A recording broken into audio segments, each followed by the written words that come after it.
The objective of this section is to master the selection and implementation of appropriate disk and file encryption technologies, covering Windows, Mac, and Linux.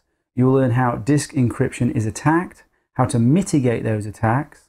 You will be able to implement effective encryption using BitLocker, FileVault 2, Veracrypt, DMCrypt, LUKS, and self-encrypting drives. You will understand about mandatory key disclosure and plausible deniability, plus more advanced techniques such as nesting crypto systems and obfuscation. Finally, in this section, we go through real-life case studies in how disk encryption was defeated and how to counter those attacks. Disk encryption. Let's start with the basics. What is disk encryption?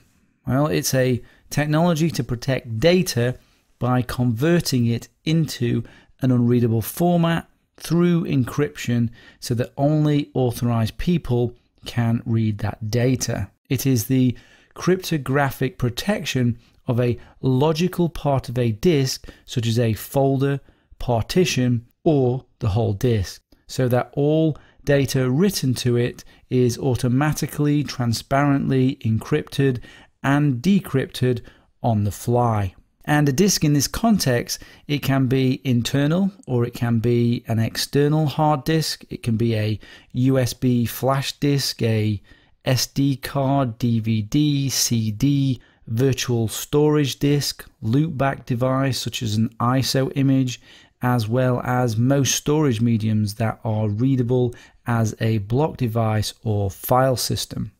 Disk encryption can be implemented using software such as DMCrypt, LUKS, Veracrypt, TrueCrypt, CipherShed, BestCrypt, FileVault 2, BitLocker, and so on. And it can be implemented in hardware. Many of the modern solid-state drives or SSDs come with hardware-based disk encryption called self-encrypting drives or SED. And then we have the concept of whole disk encryption. This approach encrypts the whole operating system and the user data. The name suggests that every single bit of the disk is encrypted, but this isn't always true, especially with software-based encryption. The boot and swap partitions can be unencrypted with whole disk encryption, as well as the master boot record. Some hardware-based self-encrypting drives can provide real full disk encryption though. Alternatively to whole disk encryption, just a partition of a disk can be encrypted, or a container can be encrypted. When you encrypt just a partition or a container, this just encrypts the selected user data within the partition or the container and not the whole system itself. So what does disk encryption protect you from? It's very important to understand what it protects you from. Many people misunderstand the point and purpose of disk encryption and what threats it actually mitigates. Disk encryption protects you from when your adversary can gain physical access to your device. And it protects you because all the files on the disk are unreadable without the correct key or password that often creates the key. The files are only readable when the operating system is running and the key has been entered. If the operating system is not running and the key is not entered, then your data is not accessible. So disk encryption, this is protecting your privacy, and in some cases it can protect anonymity. Let me give you some clear examples of where disk encryption helps. If your device is lost or stolen, if your device is seized, if it is left unattended where untrusted people may tamper or access it, when sent in for hardware repair, if sent through the postal service, when crossing borders potentially, and when you come to want to securely discard it. Encryption can also help maintain the integrity of the files and the operating system. If someone attempts to tamper with it, encryption helps to mitigate that tampering because it has integrity controls.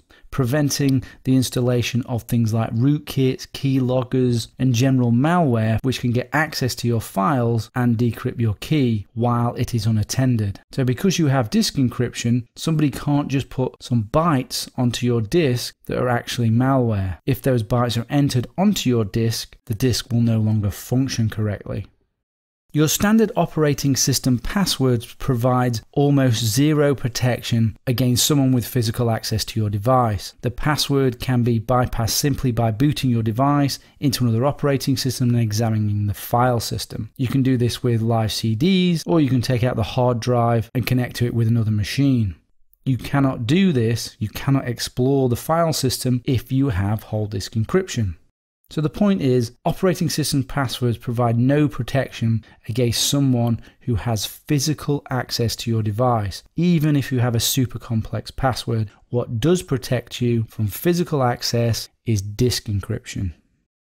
What does disk encryption not protect you from? Disk encryption is far from a panacea and doesn't protect you actually from most threats. It's important to understand the limitations of disk encryption. In a nutshell, it only protects you against attackers that have physical access to your device. You are still susceptible to all the countless attacks when you have disk encryption, such as your traffic being observed, SSL stripping, browser attacks, malware, rootkits, and so on. And it provides no protection whatsoever when your system is powered on and the key has been entered. Any adversary or malware that gets on your system at this point can get access to your files and data, and even potentially steal your key from memory, as well as use keyloggers to record your keystrokes and passwords. Once you enter your password or key or use a token to decrypt your drive, the key is in memory. Anyone who can get access to the memory can determine your key and therefore decrypt your drive. Even if your device has the screen lock, this can be bypassed. In some cases, it is possible to recover the key from memory shortly after the device has been switched off. This is called a cold boot attack. The key can remain for a short period of time in memory shortly after being switched off, and then that key can be recovered through the cold boot attack. Disk encryption doesn't protect you if you live in a country with mandatory key disclosure laws that force you to give up your decryption key. There is no protection from coercion or someone hitting you on the head with a spanner until you give up your key, and against a well-resourced adversary such as a nation state who is able to tamper with your device without your knowledge, and then later you use it. Only the strongest disk encryption setup stands any chance of protecting your files. If your device has been tampered with by a well-resourced adversary, and then after you enter in your key, it is likely to result in it being captured. That's a very hard attack to mitigate if your device has been out of your hands and somebody has tampered with it. And obviously, if you back up your files that are on an encrypted disk and you back them up somewhere else, those files are not going to be encrypted and they will be vulnerable. So backups must be encrypted too. So that is what disk encryption protects you from and what it doesn't protect you from. So I hope that is clear. We're now going to talk about the many attacks against whole disk encryption. And the attack that is most often used is the weakest link.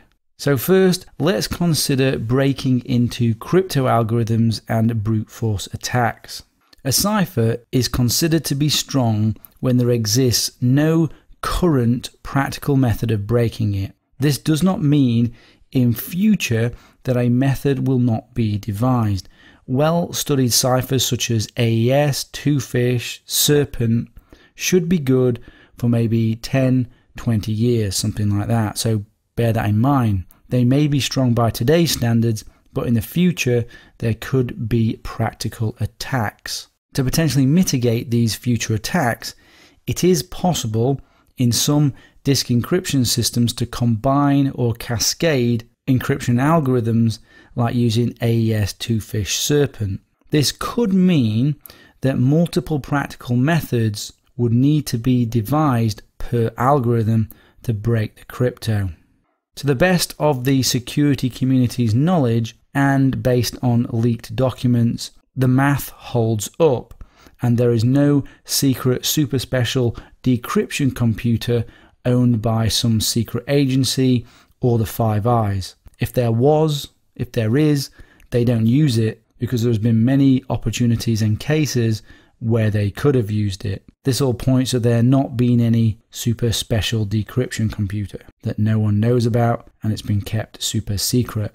This means the only current practical attack on crypto algorithms is brute force attacks, or effectively dictionary and hybrid attacks, which is the same thing really. The future will bring us quantum computers, and we know that this will effectively halve the strength of symmetric keys, meaning we will need to double the key size to get the same level of protection that we have today. This means that theoretically 128-bit keys can be broken on a quantum computer. So you should be using 128 bits as an absolute minimum. In December 2015, NASA publicly displayed the world's first fully operational quantum computer, which is now owned by Google, but it's still pretty basic, but they are definitely coming. Brute force attacking the entire possible 256-bit key space isn't possible, as it comes up against the limits of the laws of physics. So using 156-bit is recommended for future-proofing. You could use more, but this is getting into the realms of overkill. Of course, strong passwords must be used to generate the keys, as recommended in the section on passwords. If that is, passwords are used to generate the encryption keys.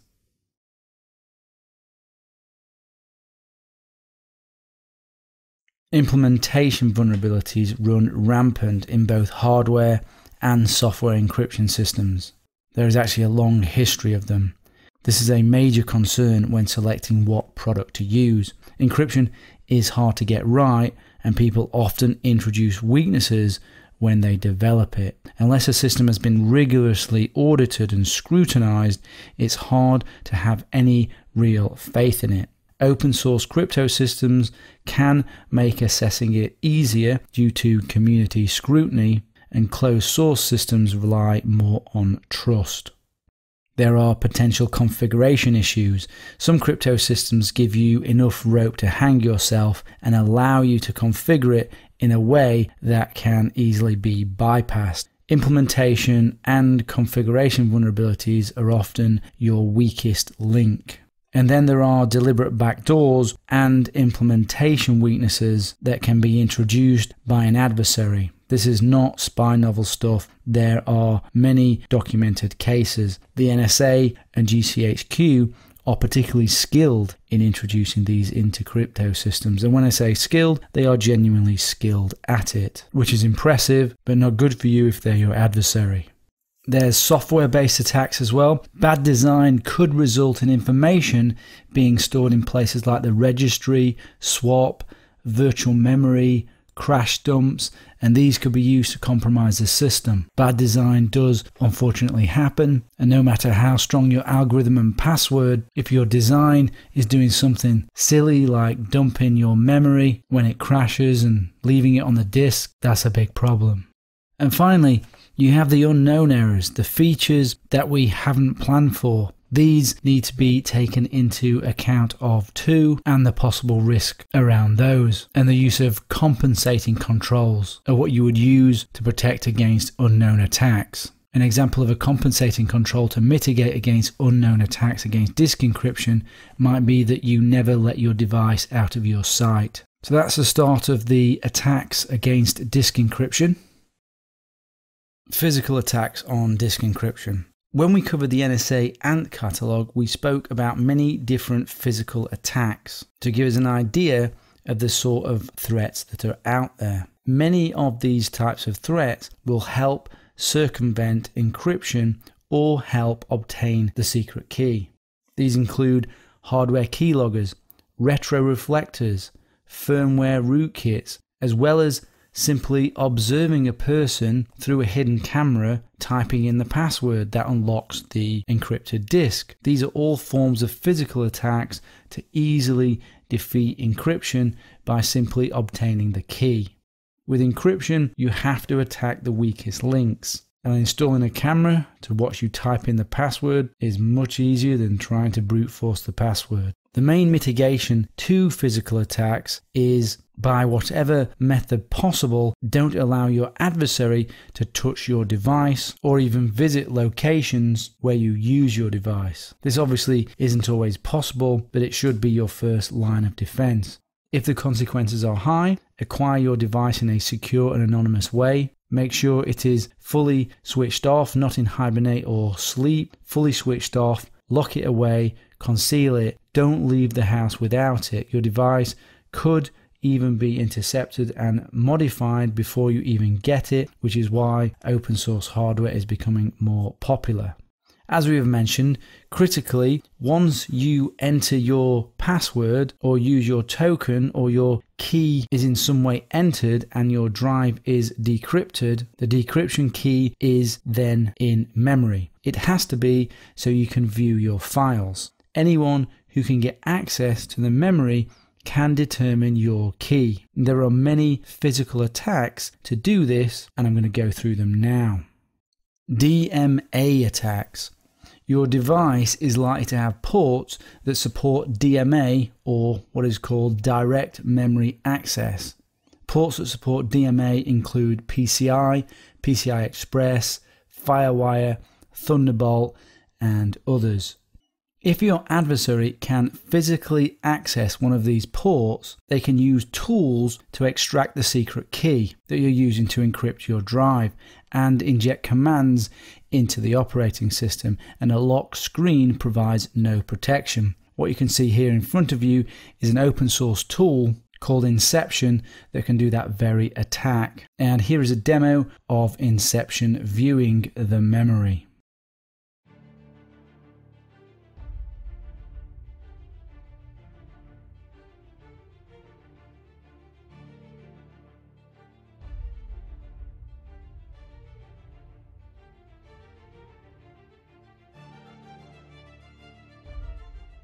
And there are some more costly alternatives here, which are designed for forensics professionals. And you can see here, this is going to be extracting keys for BitLocker, TrueCrypt, probably VeraCrypt as well, FileVault 2, that's Mac OS X, PGP, and you're looking in the region of around $1,000 for that. And there are hardware versions. This is a USB version, and there are other commercial versions as well that you have to pay money for that enable these DMA attacks. Mac OS X 10.7.2 and newer, plus Windows 8.1 and newer, have disabled DMA when the user has locked the OS or locked the screen, preventing these DMA attacks. DMA attacks will still work though while the user is logged in. And Windows 10 now has DMA port protection. You can use the data protection / allow direct memory access MDM policy to block DMA ports when the device is starting up, which makes DMA attacks much harder. Check this link out for more details. Macs newer than 2012 have enabled VTD, effectively blocking DMA requests and thwarting all Inception modules even when the user is logged in. And Qubes OS will also provide protection against DMA attacks against your disk encryption. When it comes to disk encryption attacks, there is something called the boot key problem. The blocks where the operating system is stored must be decrypted before the OS can boot, meaning that the key has to be available before there is a user interface to ask for the password. This provides an attack surface. Most full disk encryption solutions utilize pre-boot authentication, which you can see an example of here for Lux and with Grub. By loading a small, highly secure operating system, which is strictly locked down and hashed versus system variables to check for the integrity of the pre-boot kernel. BitLocker for Windows and Lux for Linux encryption can make use of hardware such as a trusted platform module, to ensure the integrity of the boot environment and therefore frustrate attacks that target the bootloader by trying to replace it with a modified version. Pre-boot authentication, trusted platform module, these ensure that authentication can take place in a controlled environment without the possibility of a bootkit being used to subvert the pre-boot decryption. With a pre-boot authentication environment, the key used to encrypt the data is not decrypted until an external key is input into the system.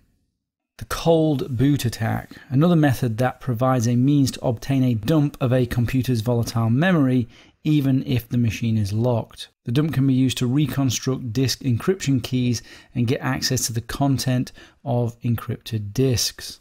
Let me give you a quick demonstration how it is done, credit of Private Core Inc. What you can see here is a can that will be used to spray the memory to freeze it. Here you can see them freezing the memory. Take the memory out. Place in another machine and dump the memory. The reason the memory is made cold is because it enables the content of the memory to be retained for longer so that you can transfer it to another machine and dump the memory. The attack is even possible if the obtained dump contains some errors. Cold boot attacks have been demonstrated successfully on DDR1, DDR2 and DDR3 SDRAM. DDR3 proves more difficult, and I haven't read any research on DDR4 memory in terms of cold boot attacks yet, but it could be possible. What you can see here is a degradation of memory over time. If you're interested to find out more on this, have a look at this video. This is the latest research that I have seen. And also have a look at this report here.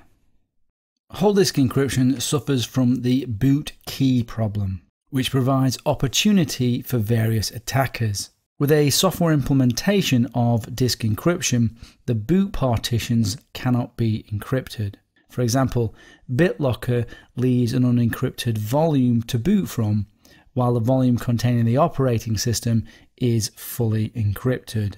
Which brings us to the Evil Maid attack. The name comes from the imagined evil maid who, while cleaning your room, is able to physically get access to your device that has disk encryption on it.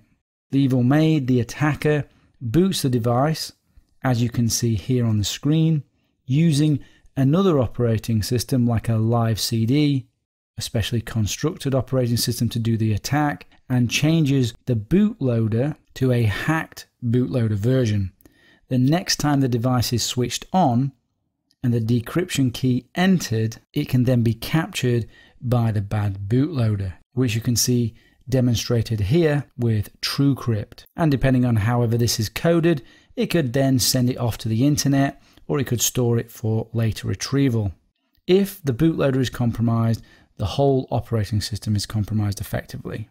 The bootloader could be potentially, in theory, even be changed over the network without physical access via some sort of malware, although that is not something I have seen. If you want to know more on the Evil Maid attack, check out Joanne Rotowska's original blog post for more information. She's the lady behind the Qubes OS project.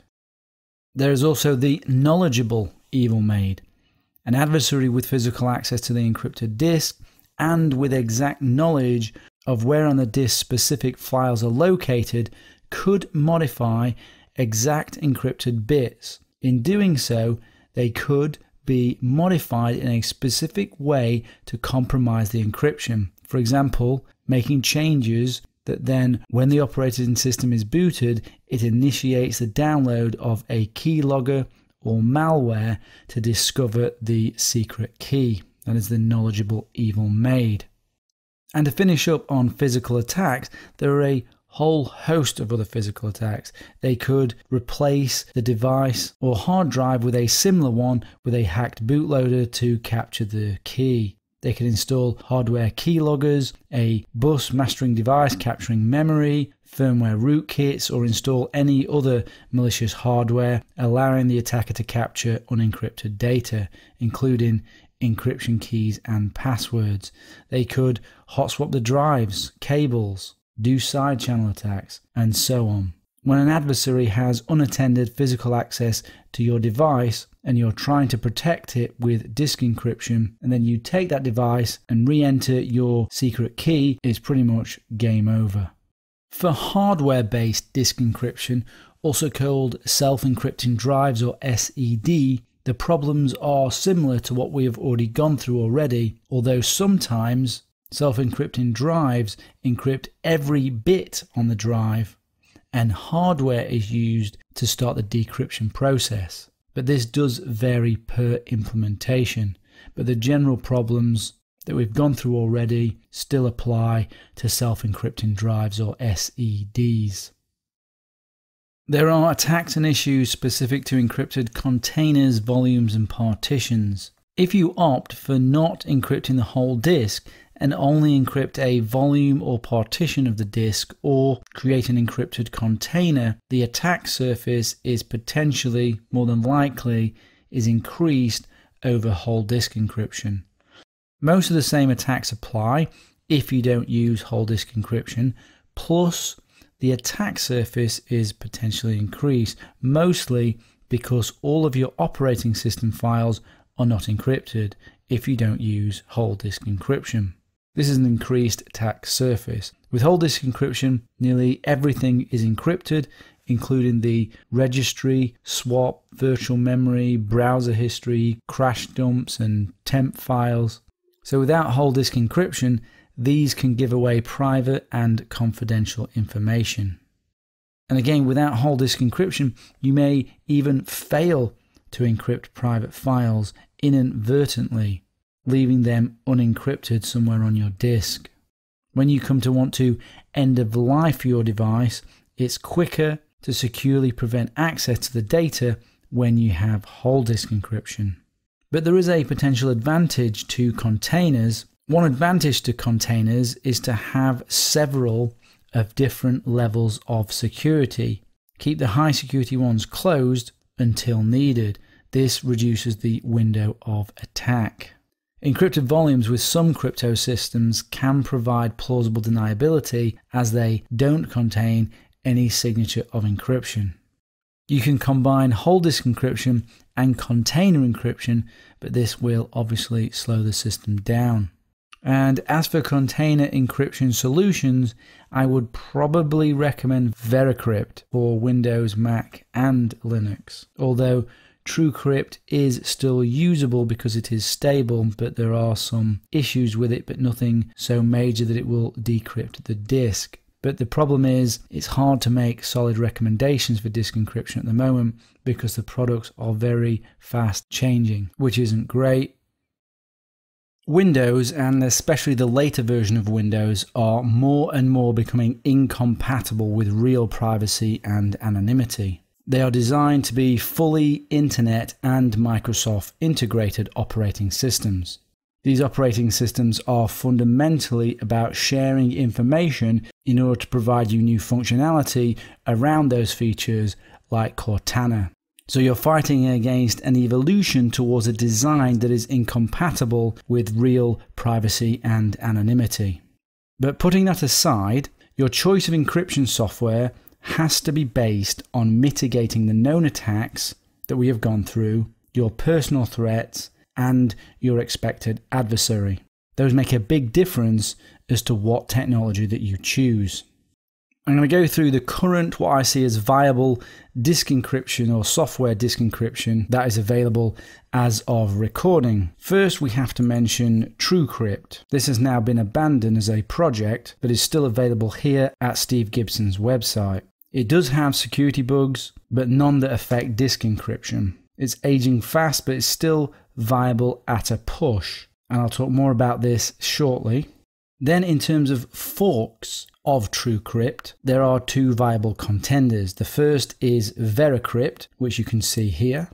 And the second is CipherShed, which you can also see here and download here. So that's TrueCrypt and TrueCrypt forks. They are all free and open source.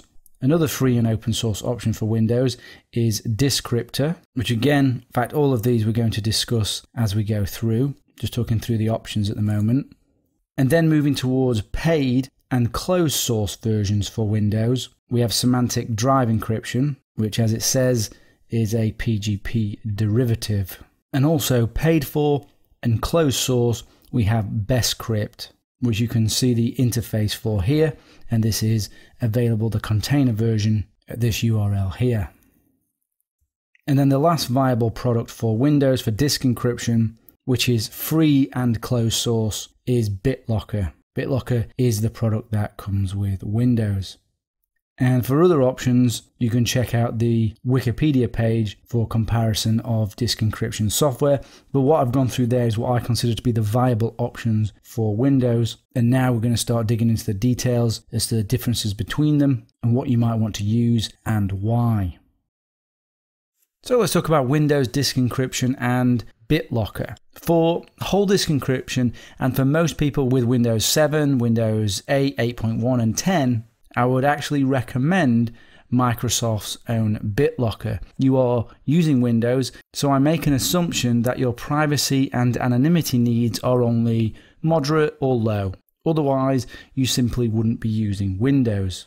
So with that information, it tells me something about the sort of threats and adversaries that you may be concerned about, which is why I recommend BitLocker. You are more likely to be concerned about thieves and it being stolen than you are about nation states and other more serious adversaries. So with that in mind, for people with only low to moderate privacy and anonymity needs who are concerned about their laptop being lost or stolen and the data being taken off, BitLocker is a good choice because BitLocker comes included free, but not in all versions of Windows. It comes with the Ultimate and Enterprise editions of Windows Vista and Windows 7, and Enterprise and Pro editions of Windows 8 and 8.1, but not the Home editions.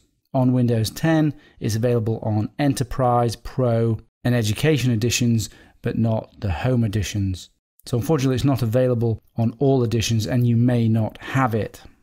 Let's start with the good points of BitLocker. It's solid against crypto algorithm attacks and brute force attacks as it supports both 128-bit and 256-bit XTS AES keys. And as you can see here, AES 128-bit is the default, but you can change that. Against physical attacks like DMA attacks, the cold boot attack, the boot key problem, the evil maid and knowledgeable evil maid, BitLocker makes these physical attacks more challenging. BitLocker supports the Trusted Platform Module, or TPM, which you can see here. This was devised by the Trusted Computing Group, TCG.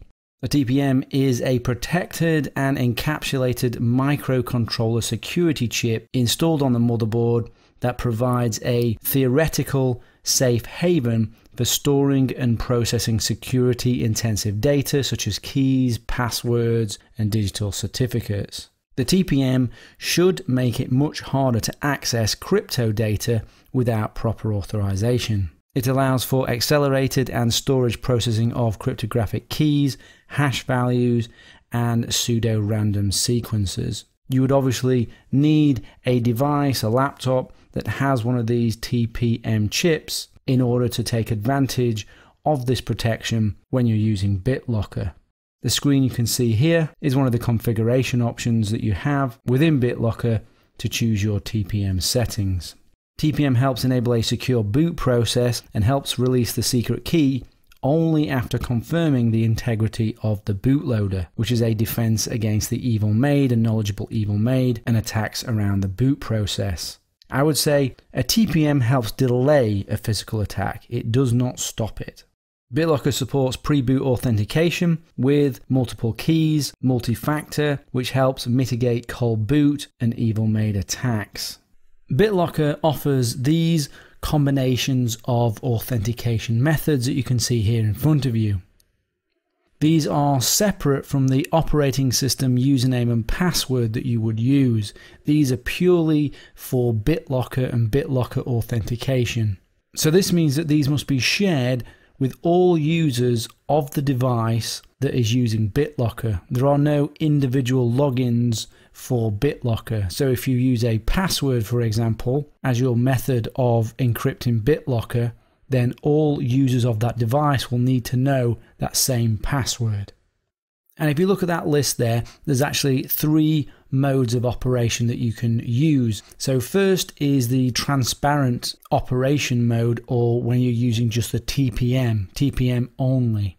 If you have a TPM, by default, the BitLocker secret key is stored in the TPM, and it doesn't require the user to enter a password when booting up. The user simply switches on the device, logs into Windows as normal with their username and password, but they are not providing any authentication information as input into BitLocker. That comes from TPM. This is because when using TPM only mode, the secret key used for disk encryption is stored encrypted in the TPM and is released to the OS loader if the early boot files appear to be unmodified. This is an implementation of a static root of trust measurement, a method specified by the Trusted Computing Group. With TPM only mode, your disk will auto-magically unlock just by switching on the device, which you don't really want at all. An attacker with physical access would still need to enter a username and password to log into the operating system to get access to the files, but because the disk is decrypted, the secret key is in memory, so it can be extracted using the attack methods that we've already discussed, such as the cold boot attack, evil maid attack, and so on. So that's a TPM and TPM only mode. Then you have user authentication mode, which requires the user to provide either a PIN or a password to the pre-boot environment to authenticate and decrypt the disk. This is preference over TPM only mode, or is preference with TPM. And then the final method that you have that you can use in combination or on its own is USB startup key mode. A secret startup key can be placed on a USB stick.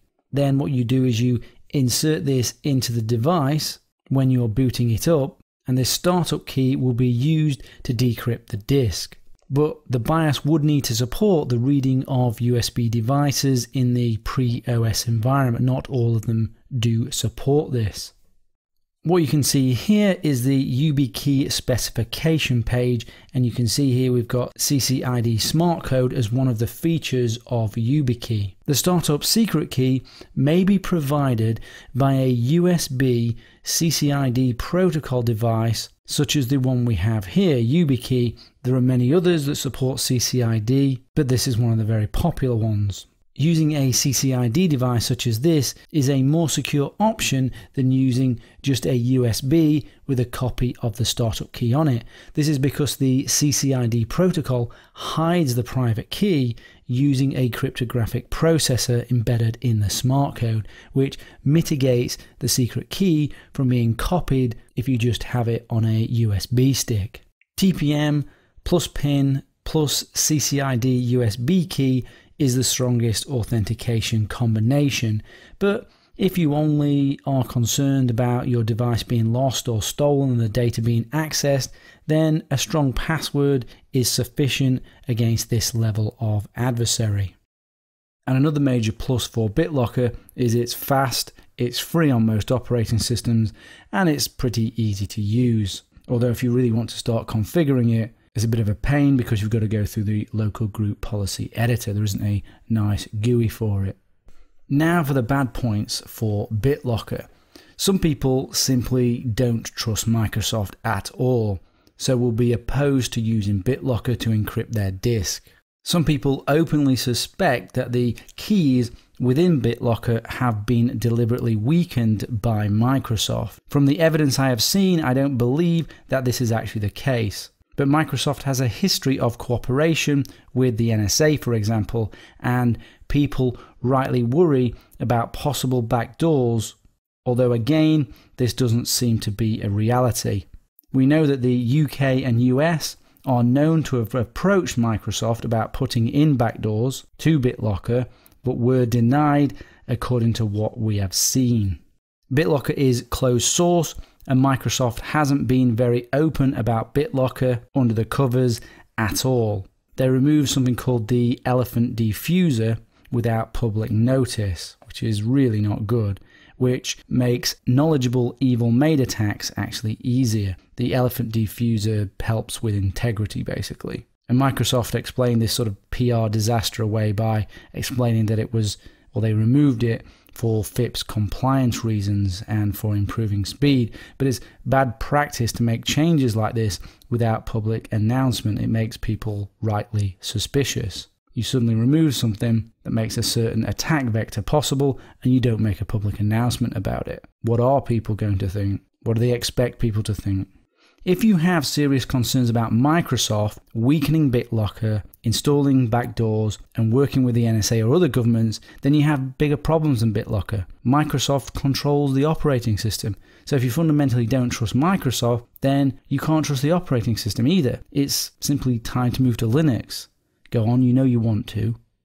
Nation states and agencies are trying to compromise the integrity of the Trusted Platform Module, TPM, to specifically target BitLocker. We know this. And apparently they were successful with a form of side channel attack measuring electromagnetic signals emanating from the TPM. If the NSA or any of the Five Eyes nations are your adversary and you have to use Windows, then perhaps BitLocker isn't for you, but neither should Windows be. BitLocker has implementation vulnerabilities or features, depending on your point of view, that automatically uploads a copy of your recovery key to Microsoft servers when you use BitLocker, the recovery key to decrypt your drive, which can be used to unlock your encrypted disk. I mean, I can see why they have done this, why they allow this key, this recovery key, to be uploaded to Microsoft servers. It's to protect the average user from forgetting their key and losing access to everything. They would be very upset, but it makes a massive attack vector for an adversary and is not something that anybody who is serious about their privacy would do. To revert back from this, if you have BitLocker installed, and to prevent this from happening, then you need to search for the latest solution. Here is one you can look at. I recommend you don't use a Microsoft account in the first place anyway, not if you care about privacy, which prevents this. You need a Microsoft account in order to have your recovery key uploaded to the servers. And the final negative is that BitLocker provides no functionality for containers or hidden containers like other options do.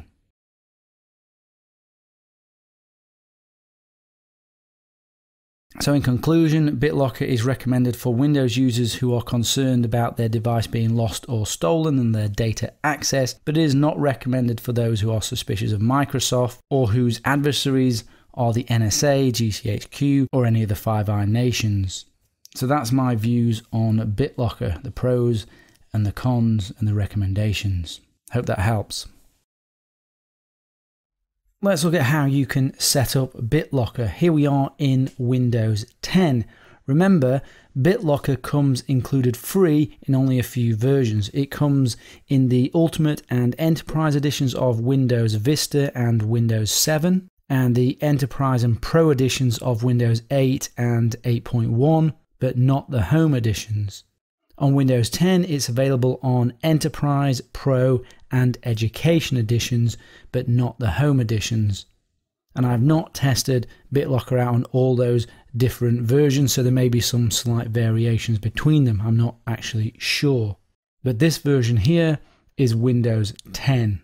And to see whether or not the version you have will work with BitLocker, simply right-click on your C drive and see if you have this option here, turn BitLocker on. If you do have that, congratulations, you have BitLocker.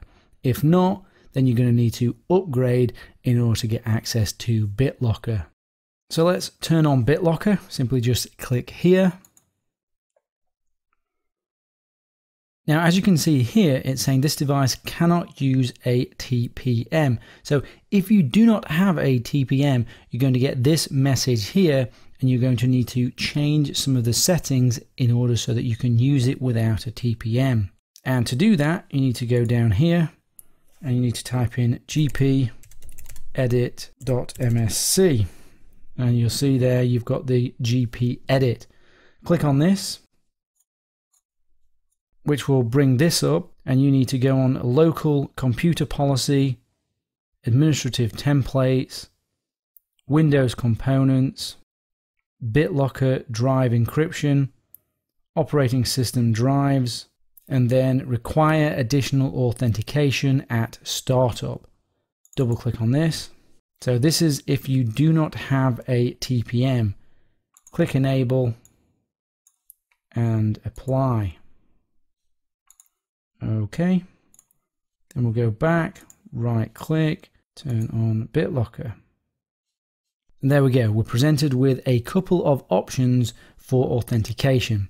Now, if you do have a TPM, you will not get presented with these options. If you have a TPM, by default, BitLocker keys are stored in the TPM and it doesn't require users to enter a passphrase when booting up. This means your disk automatically unlocks just by powering on your device, which is an option actually that you do not want, because an attacker with physical access could attempt to extract the secret key from memory using attacks such as the cold boot attack and evil maid attack. So as I said, with TPM you will not get this screen. When you don't have TPM you will get this screen. I recommend for now you enter a password.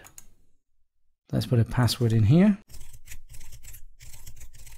This needs to be long and complex, and we discussed the details of what long and complex means in its own video.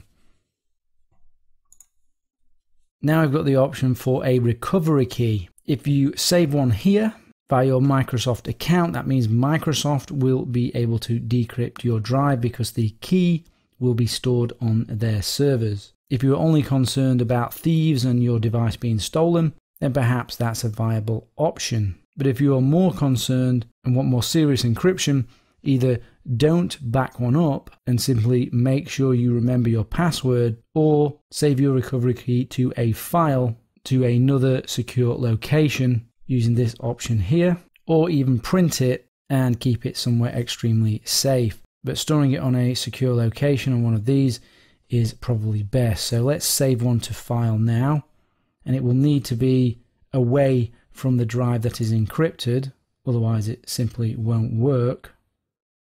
So I'm saving it there. And that is what the recovery file looks like, the recovery key. Let's click next. The best option for security here is to encrypt the entire disk, but that is slower. But as it says here, it's best for PC and drives already in use. So if you've already got sensitive data on this drive, then you want to select this option here. I'm going to select this option just for the demo for speed. I'm going to do a system check. And you can see that message. You need to restart, and when it reboots, it will start doing the encrypting of the drive in the background. So I'll restart this. And because I don't have a TPM on this, and I'd already entered a password, I'm now being prompted for the password, and this is what the BitLocker password looks like once you set it all up. So I'm going to enter that now.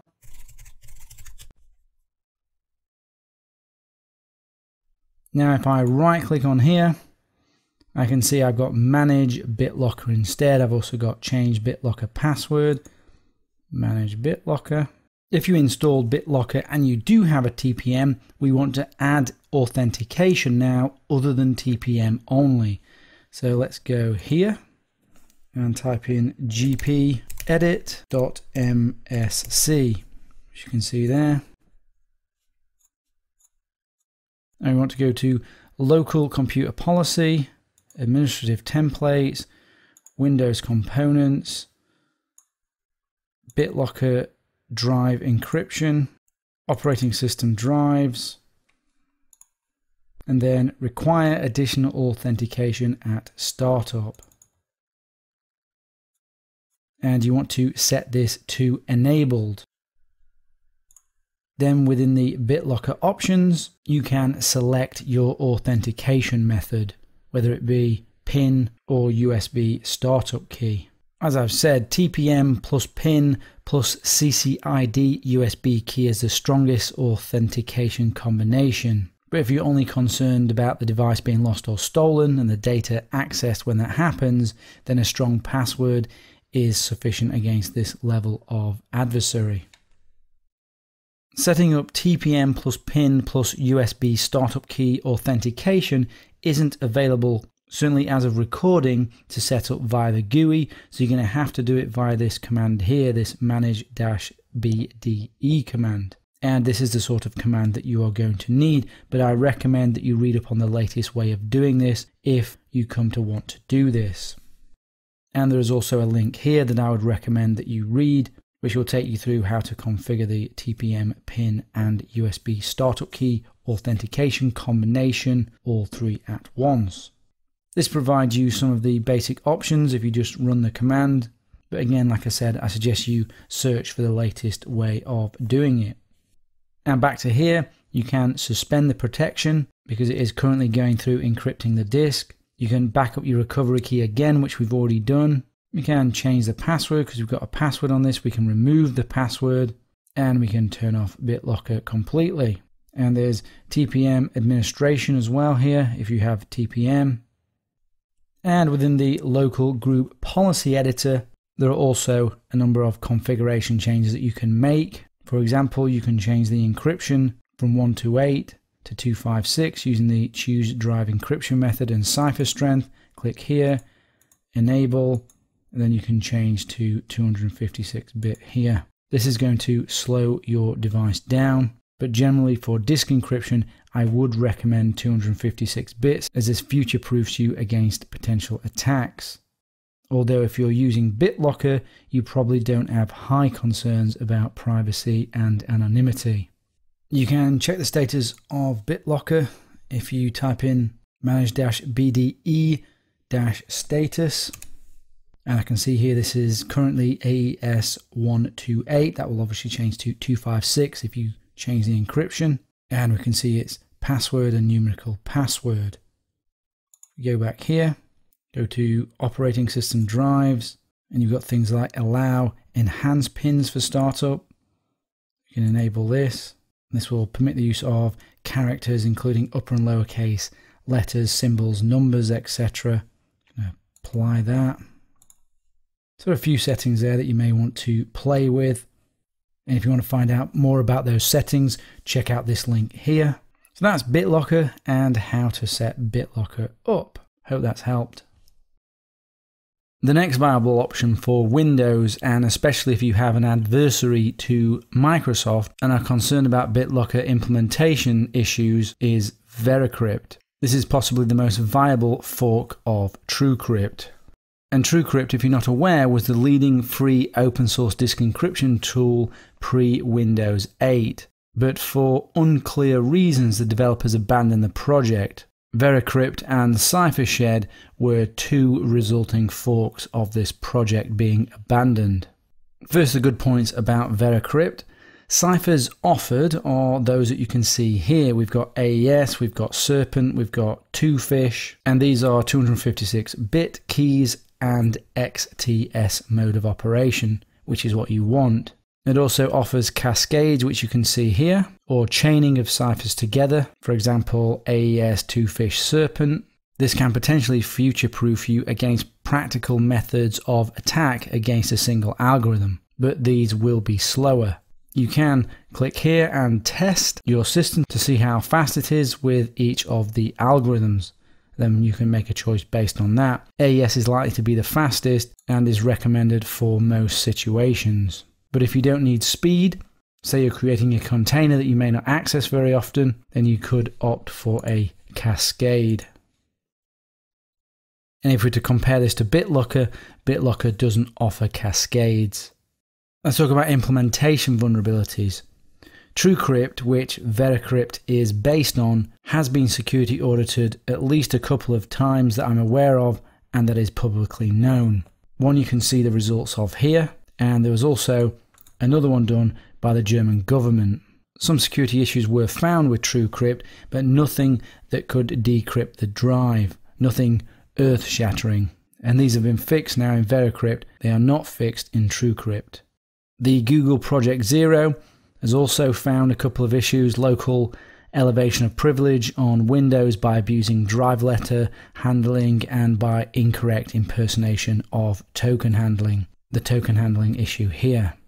There was also a DLL hijacking issue affecting TrueCrypt and VeraCrypt installer that allowed code execution with elevation of privilege. Again, this has been fixed by VeraCrypt, but these and any future issues, any future bugs, will never be fixed in the original TrueCrypt.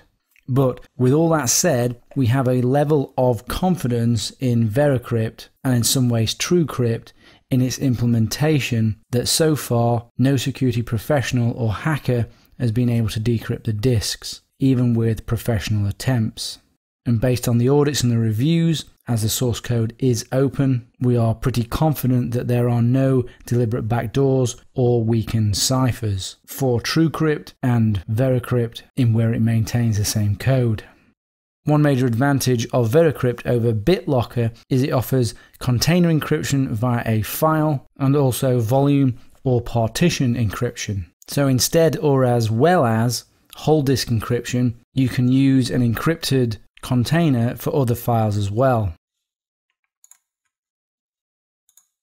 It also supports hidden containers, entire hidden operating systems, and if you use encrypted partitions, they leave no encryption signature for plausible deniability. File containers can be moved to different operating systems too. As a container encryption solution, I recommend VeraCrypt for Windows, Mac, and Linux. That's as a container solution. So as it says here, you can encrypt a non-system partition or drive, and you can encrypt the system partition or the entire system drive. In Windows, it has pre-boot authentication for whole disk encryption.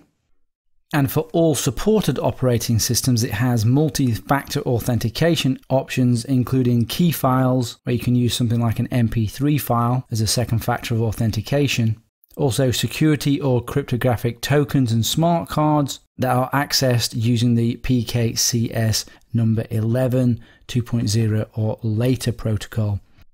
So for example, you could use a Nitro key, any of these, and also the Yubico keys also support PKCS number 11.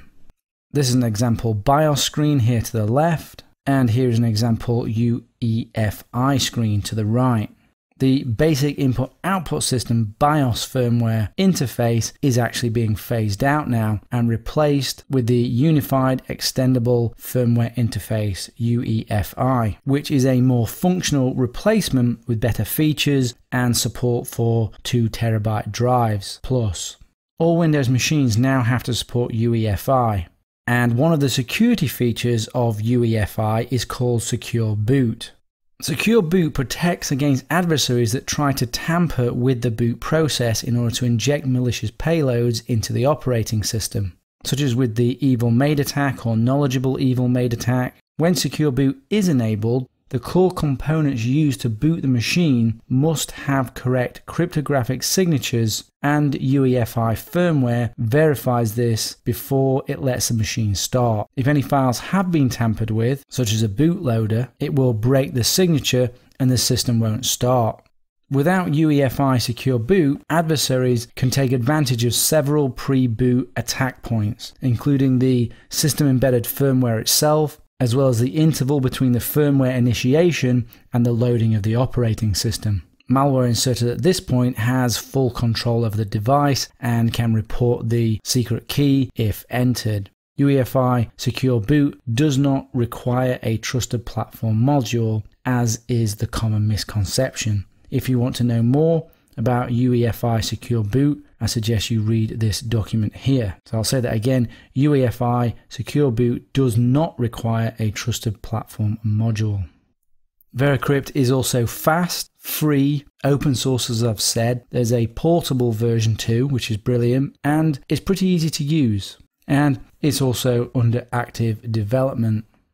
Now for some of the negatives. The newly added code that creates VeraCrypt and separates it from TrueCrypt has been shown to be a little buggy, but maybe that's to be expected. But if you're relying on it to store all your data, it is a little worrying.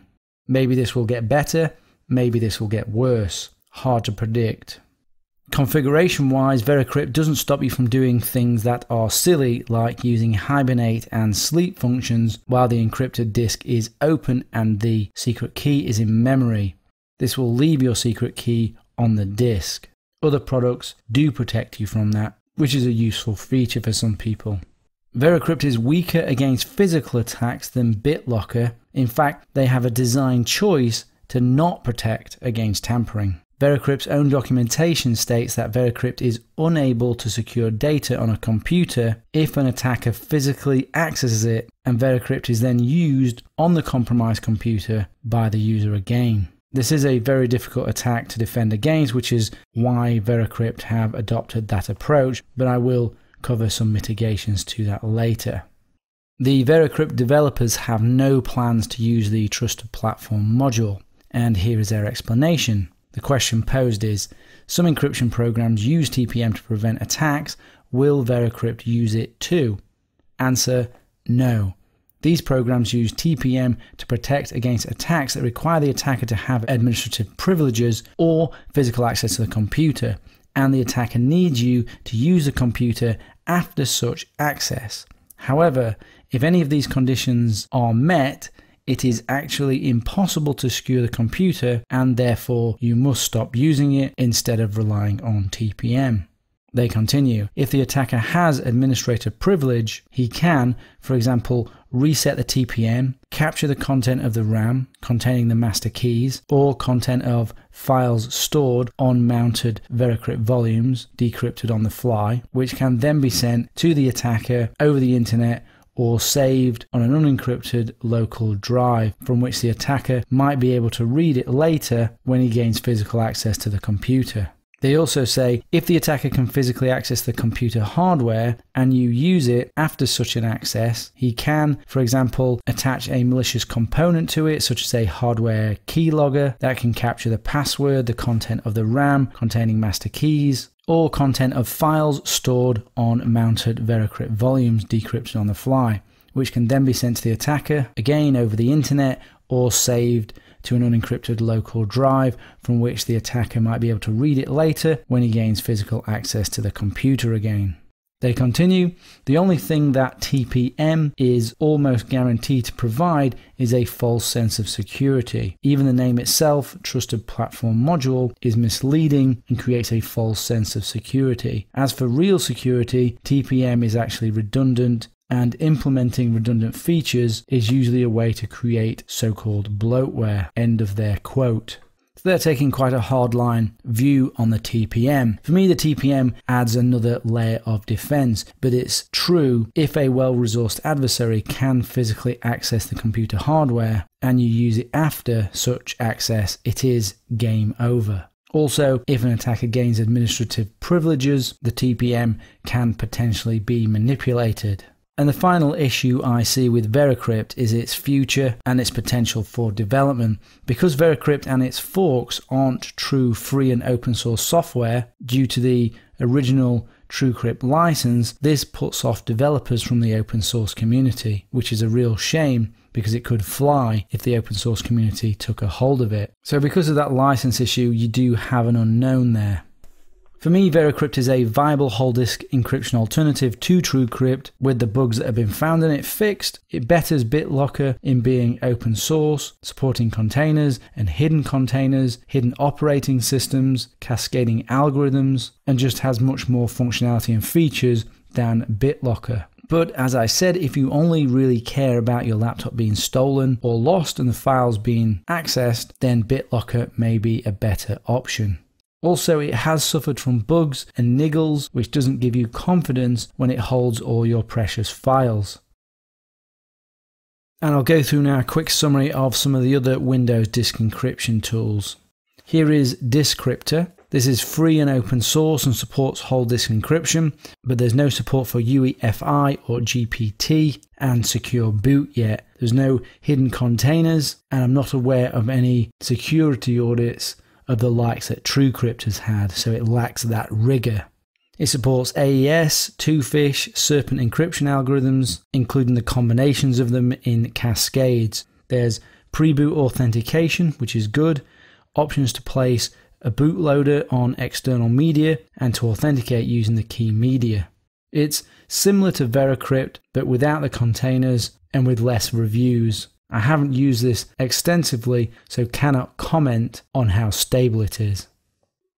This is CipherShed, similar to VeraCrypt, as in it's a fork of TrueCrypt.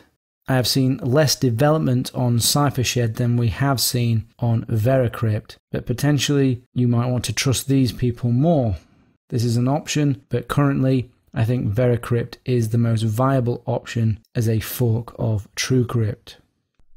If you want the features of VeraCrypt but without the disadvantages of VeraCrypt, I recommend BestCrypt. And it's BestCrypt, and it's the volume version, because there is a container and there is a volume version. But you will have to pay for it, and it is closed source, but you have to trust someone unless you write the software yourself. And that's the sort of price that you are looking at, 50, 60 euros. Some of the standout features that it has that makes it different from VeraCrypt is it has multiple hidden containers, support for UEFI-based computers, secure boot is included, encrypted RAID, and all types of volumes residing on fixed and removable disks. Pre-boot authentication, obviously that's required. Supports tokens for secure hardware storage of encryption keys. Two-factor authentication with removable disk drives. Option to boot encrypted volumes only from trusted network. Supports trusted platform module for unattended reboot. Not that you'd really want that. Secure hibernation, which is always a good thing to do, or switch hibernation off. And as I said, there's also a container version, which is just for containers. So BestCrypt, definitely an option there if you're prepared to pay and you're comfortable with the closed source. Obviously, this is not as a well-known product and has not been audited or subject to security community scrutiny. And you have Symantec's Drive encryption. You can see the price here, around £52 for one license, but I'm not keen on this product. If you want container encryption, VeraCrypt is a good choice. And check out Wikipedia for a comparison of the various disk encryption software. Okay, we're going to go through some of the basics of setting up VeraCrypt and how to use it. And this is pretty much the same on Windows, OS X, and on Linux. The interface is almost identical. So first thing is obviously you need to download it. So you need to find yourself at this URL here, go to downloads, and then you need to get the version appropriate for your operating system, Windows, Linux, Mac OS X. Download, validate the signature against the file that you've got. It's very straightforward to install on all of those operating systems, so there's no need to run through that. And then once you run it, it looks like this, almost identical on all operating systems, as I said. So let's go through some of the basics. We want to create volumes, encrypted volumes. So click on here, encrypted volumes. And these are the three main options that you have here. So the first one, create an encrypted file container. And as it says here, creates a virtual encrypted disk within a file. And it says here recommended for inexperienced users, but there can still be legitimate reasons for experienced users to want to create an encrypted file as a container. And then you have this option here, which is encrypt a non-system partition or drive. So as it says, it's non-system partitions, but it could also be flash drives as well, and other drives that you want to encrypt. And then the final option here is encrypting the system partition or the entire system drive. So this would be the full disk encryption option, or we could just do the system partition, and then the other partitions we could encrypt separately. And you could use different passwords for that as well. That can protect you from bootloader attacks.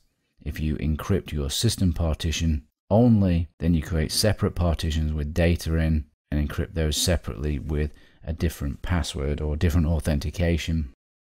And of course, whole disk encryption is not available for anything other than Windows. So we're going to go through a file container here, but all of them are very, very similar as you go through. So let's go on next. What we're going to do this time is we're going to create a standard VeraCrypt volume, and then after I'll show you creating a hidden volume. So we're going to select the location. Now we could select a volume here, we could select a USB flash drive, but because we've selected a file container, we're going to select a file, or rather create a file actually. So let's create a file. So disk, save, next, and then we've got to choose the encryption. We can test the encryption here, we can benchmark the encryption, we can choose the hash algorithm. All the defaults are actually fine, but you can benchmark the encryption to see what is suitable on your platform. This may take a little while, but usually always AES is the best by a long way. And as we can see here, AES is much faster. Its closest competitor is much slower. So those are the options we're going to go with, and you can select your size here. This will be the size of the file. I'm just going to create a 10 meg file just for demonstration, and this is where we put in our extremely strong password if the contents deem it. I'm just going to put in a simple password here, and you can use two-factor authentication, so use key files. Now I can add a file here, and it can be most files, but MP3s are good, and you can also use this to generate your own key files. What it does is it uses so many bytes in the file and adds it essentially like a second password. But if this file gets destroyed, you're never going to be able to get access again, so this needs to be kept safe as well. Alternatively to the key file, or as well as, because you can add multiple, we can use a token here. So if we set up previously in settings and security tokens a PKCS number 11 token, then we could use that to generate a second factor as well. And you can see we've got generate random key file as well if that's what we want to do. But usually it's best to use a file that's on your system because it's more discrete. It's much stronger to have a key file and a password, because even if your password is weak, your key file is really going to make up for that. And PIM means that we can add extra iterations to the encryption, or we can reduce the iterations of the encryption. This can make cracking a little bit more difficult. The default iterations is 485. Now if you do it less than that, it will mount quicker. If you do it more than that, it will mount slower. So I'm going to put in 491. And as it says here, you need to remember this number. If you don't have this number, you will not be able to decrypt the drive. Then we need to choose the file format. You need to choose this based on the sort of files that you want in there. So you'll need to understand the difference between FAT and NTFS, or whatever it is that you decide to choose. And we've got to move the mouse around to get randomness. Stick with the default cluster in most cases. You can choose dynamic, but as this says here, this will affect performance. Dynamic, by the way, dynamic container is a, as it says here, pre-allocated NTFS sparse file whose physical size, actual disk space used, grows as the data is used. So that can be useful if you're not quite sure how big the file is going to be, but the problem is it affects performance. So really you want to avoid using it if you can. And keep doing this until this is green. And format. Formatting can take a long time if you've got a big drive. It can take a very long time. So there we are. That volume has been created, that encrypted file container. Now we can decide to mount it now. So let's select the file. Demo, disk, open, then mount, and here we are. We're going to have to use PIM. So if you remember, we had 491. Let's display passwords here. This is fine for auto detection. We used a key file as well, our second factor of authentication, so we need to add that as well, which was keyfile.mp3. Okay, and we need to enter our password as well, which was password. And there's mount options as well here. So we can mount it as read-only, as removable media, use a backup header, and we've got some options here if we've got a hidden drive, which we don't at the moment. So let's open that. And there we can see it. So we can see the size, we can see the encryption, we can see that this is normal and not hidden, and it is mounted to the Z drive. If I look here, we can see I've got a Z drive there. That is encrypted volume, quick properties. We can see there we've got our 10 meg disk, and we can dismount this. Now let's create a hidden volume.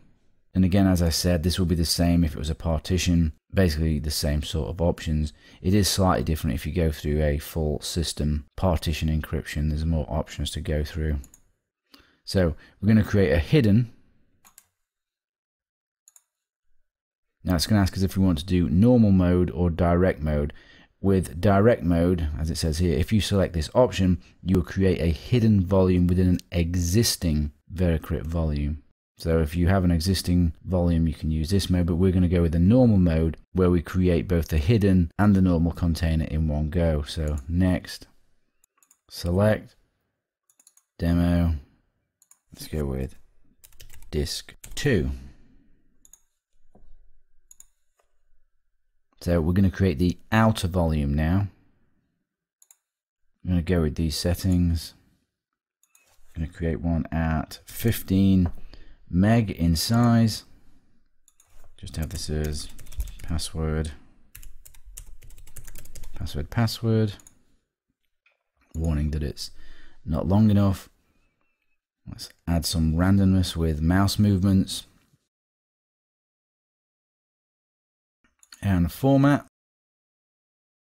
Now what we want to do is open the outer volume, and we want to populate this with dummy data that looks genuine. This is our hidden volume. So I'll add that there. Close that. Next. Now we're creating the hidden volume. I'm going to go with the standard options, and this one needs to fit within the other one. So you can see how this is 15 meg. I can go for 10 meg, but whatever I go for, the dummy files need to have enough space to fit in as well. So maybe we have 5 meg or 5 gig of dummy files. And of course this has to be a strong password. And of course it cannot be the same password.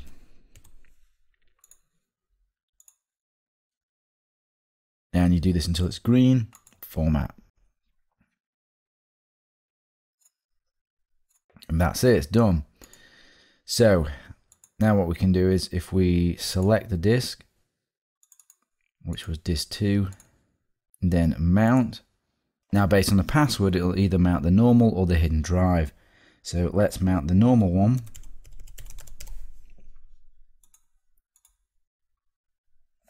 So there we can see the normal one has been mounted to Z. Let's dismount that. And let's mount the drive. And let's put in the password for the hidden volume. And there you can see the hidden volume. Only 10 meg. So that's how you create hidden volumes, hidden containers. And depending on the password, it will open one or the other. Something else that you might want to consider is creating a backup of your volume header. If your volume header ever gets corrupt, then you will not be able to mount your volume. So I recommend you back up your volume header and restore the header if you have any problems. For further guidance on VeraCrypt, you can check out the documentation, which is actually very good.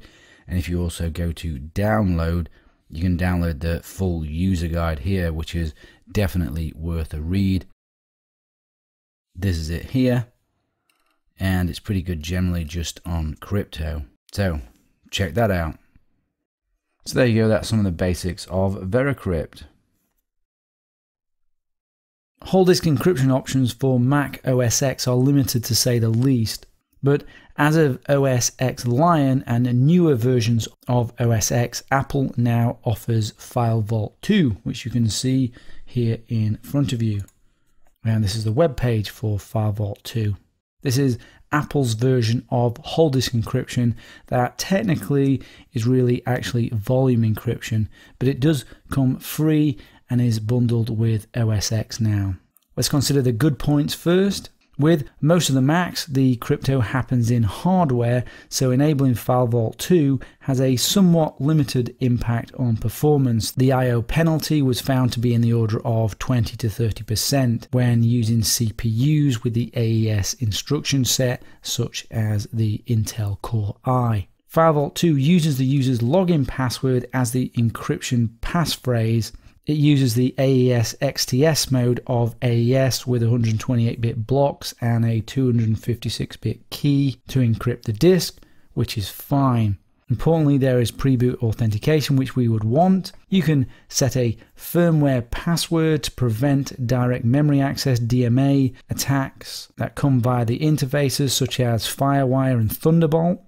Another positive for Apple, they have a public appearance at least and policy of not conforming to requests for backdoors and weakening of encryption, which is always good. It has a fairly user-friendly interface. It's easy to use, as you might expect from Apple. It's just a few clicks and it's working. So that's good for easily getting it up and running. Now for some of the bad points about FileVault 2. And to quote Apple here, when using FileVault 2 whole disk encryption, the initial authentication takes place as part of the EFI pre-boot authentication process. At this early stage of the boot phase, none of the OS reliant services are able to load because they're dependent on the OS running. This means that alternative authentication mechanisms other than password-based authentication aren't supported at this time. End quote. Well, what that really means is they just haven't developed them yet. So there's no multi-factor authentication with FileVault. Password only, and it's the password of your user for the operating system. Some Apple computers do have onboard TPM, but Apple simply does not use the TPM hardware. In Apple computer models that do contain a TPM, the hardware is available for use by the machine's owner. Of course, to use it, you need a device driver, which Apple doesn't provide. Apple uses EFI for its line of Intel-based Macs, Mac OS X 10.4 Tiger and Mac OS X 10.5 Leopard implement EFI version 1.10 in 32-bit mode, even on newer 64-bit CPUs. But full support arrived with Mac OS X 10.8 Mountain Lion. Even so, they do not support UEFI secure boot. FileVault uses the user's login and password, as I've mentioned, as the encryption passphrase, and a separate password for encryption would be better. Previous versions of FileVault were riddled with implementation vulnerabilities. FileVault has a bad track record so far, but with FileVault 2, there was a complete redesign improving how encryption was done. FileVault does not encrypt the boot volumes, which is not good. If you put your device in standby mode, the FileVault key is stored in EFI to transparently come out of standby mode. This is a clear vulnerability. This can be manually prevented though by the pmset command, which I'll show you in a minute. There is no hidden volumes or containers with FileVault. Also, long used unencrypted volumes that contain sensitive data that you then decide that you want to use FileVault on and you encrypt could still contain that sensitive data in parts of the encrypted volume even after activation of FileVault 2. This is a known issue. So you want to use FileVault on a new system that has no data on it. The entropy of the recovery password could be improved. If you're concerned about local forensics, encryption is obvious to an observer, so doesn't allow for plausible deniability. It's obvious that you've got FileVault running if you do have it running. FileVault 2 is the least security functional whole disk encryption option that comes bundled in with leading main operating systems, OS X, Linux, Windows. FileVault 2 is the least security functional. Saying all that though, FileVault 2 is recommended for Mac users who are concerned about their device being lost or stolen and their data being accessed in that event. It is a less robust solution against a serious adversary than other disk encryption options available for other operating systems. And if you're looking for a container or partition encryption solution, then VeraCrypt is recommended. So that's FileVault 2. We're going to talk through setting up FileVault 2 now on your Mac OS X. And first, before we even install it, the first consideration is if you want the highest level of security, then don't install FileVault immediately after first getting it, and don't put any sensitive data on it. Leave it a few days before you actually encrypt it and use it properly. I know that this is a pain, but according to the documentation, FileVault relies on pseudo-random number generator PRNG, and this needs to be seeded with Entropy, which it can get from you using the Mac. So for Entropy, it is better just to use the Mac for a little while, not put anything sensitive on it, then install FileVault. The PRNG can be manually seeded with Entropy by writing to dev-random before enabling FileVault, but you need to know what you're doing to do that, so I don't really recommend it. You can enable FileVault 2 via the command line, just use this command here. I'll also show you how to do it via the GUI. Via the GUI, you want to go to System Preferences, which is here. Then you want to go to Security and Privacy, then FileVault, unlock the configuration, and then there you have it, turn on FileVault. Pretty straightforward, so let's click on that. If you have multiple accounts on Mac, you might see this message here telling you that each user must type in their password before they will be able to unlock the disk. For each user, click the Enable User button and enter the user's password. OS X then automatically enables any user accounts that you add after turning on FileVault. Once that is done, you'll be presented with recovery options. You need to choose how you want to be able to unlock your disk and reset your password in case you ever forget your password. Now, if you're using OS X Mavericks, you can choose to store a FileVault recovery key with Apple by providing the questions and answers to 3 security questions. I do not recommend that, don't do it. Apple will be able to decrypt your drive. If you're using OS X Yosemite or later, you'll see this message here. And you can choose to use your iCloud account to unlock your disk and reset your password, which is this option here, which again, I don't recommend, not for optimal privacy and security. And then you have this option here. Instead, you can create a local recovery key and keep the key somewhere safe, obviously other than on your encrypted startup disk, and click continue.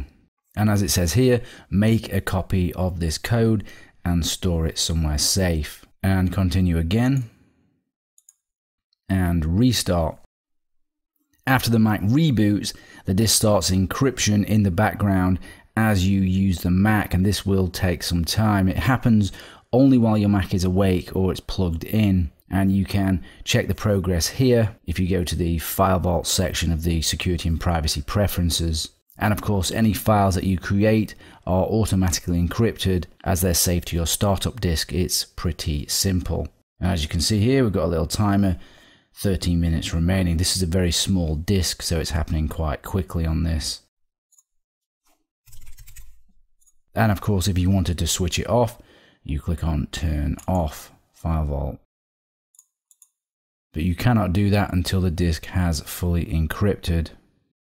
But that's not it yet. We want to add some extra steps to harden the disk encryption against attacks. And the first thing we want to do is we want to set a firmware password. This means that when you boot up, you'll be presented with a password to authenticate past the firmware stage. And what this does is it mitigates against direct memory access attacks via interfaces such as FireWire and Thunderbolt. It also prevents the Mac from starting up from any device other than your startup disk. Then theoretically, the only way to restart the firmware password is through an Apple Store. You want to start up the Mac holding the Command and R key, and that will boot you into the OS X recovery mode that you can see here. Then you want to go to the Utilities menu, as you can see, and Firmware Password Utility. Enter your password and quit, and obviously the next time you boot, the firmware password will be active. If you go to this link here, you can find the instructions on how to set the firmware password, but it's exactly as I have just described. When using FileVault, ideally, you do not want to use sleep or hibernate. You want to power the device off instead, which makes sure that no encryption keys are stored in memory. And if you do use standby, the FileVault secret key is stored in EFI to transparently come out of standby or sleep mode, and you don't want this to happen. With a tool like Deep Sleep, you can configure how it sleeps and how it stores the keys. Deep Sleep isn't free, you can see there it's about £4 for UK pounds. And for free, you can use the pmset command, which enables you to configure how it sleeps and stores keys. And the command you can see here, this will destroy the FileVault key when going into standby mode. So if you want to use standby, then you want to set this. Then when it comes out of standby, it will prompt you for the password. You can take it further and replace sleep with a full hibernate like the Windows version. But this command must be used with the previous command that I just showed you. And this command here will change sleep so that now it will store a copy of memory to persistent storage, the disk, and will remove power to memory. The system will restore from disk image, but this will give you slower sleeps, slower wakes, but it will give you better battery life. I have to say though, I have enabled this myself and found it a little bit buggy, and it made my Mac refuse to come back, so I've had to reboot it. But your experiences may differ, but you don't need to set it into hibernate mode if you don't want to. You could just destroy the key on sleep, as you can see here. Here is the man page for pmset, which I suggest you check out. And if I scroll down, it has details about the different hibernate levels, so I recommend you read this as well before you do anything.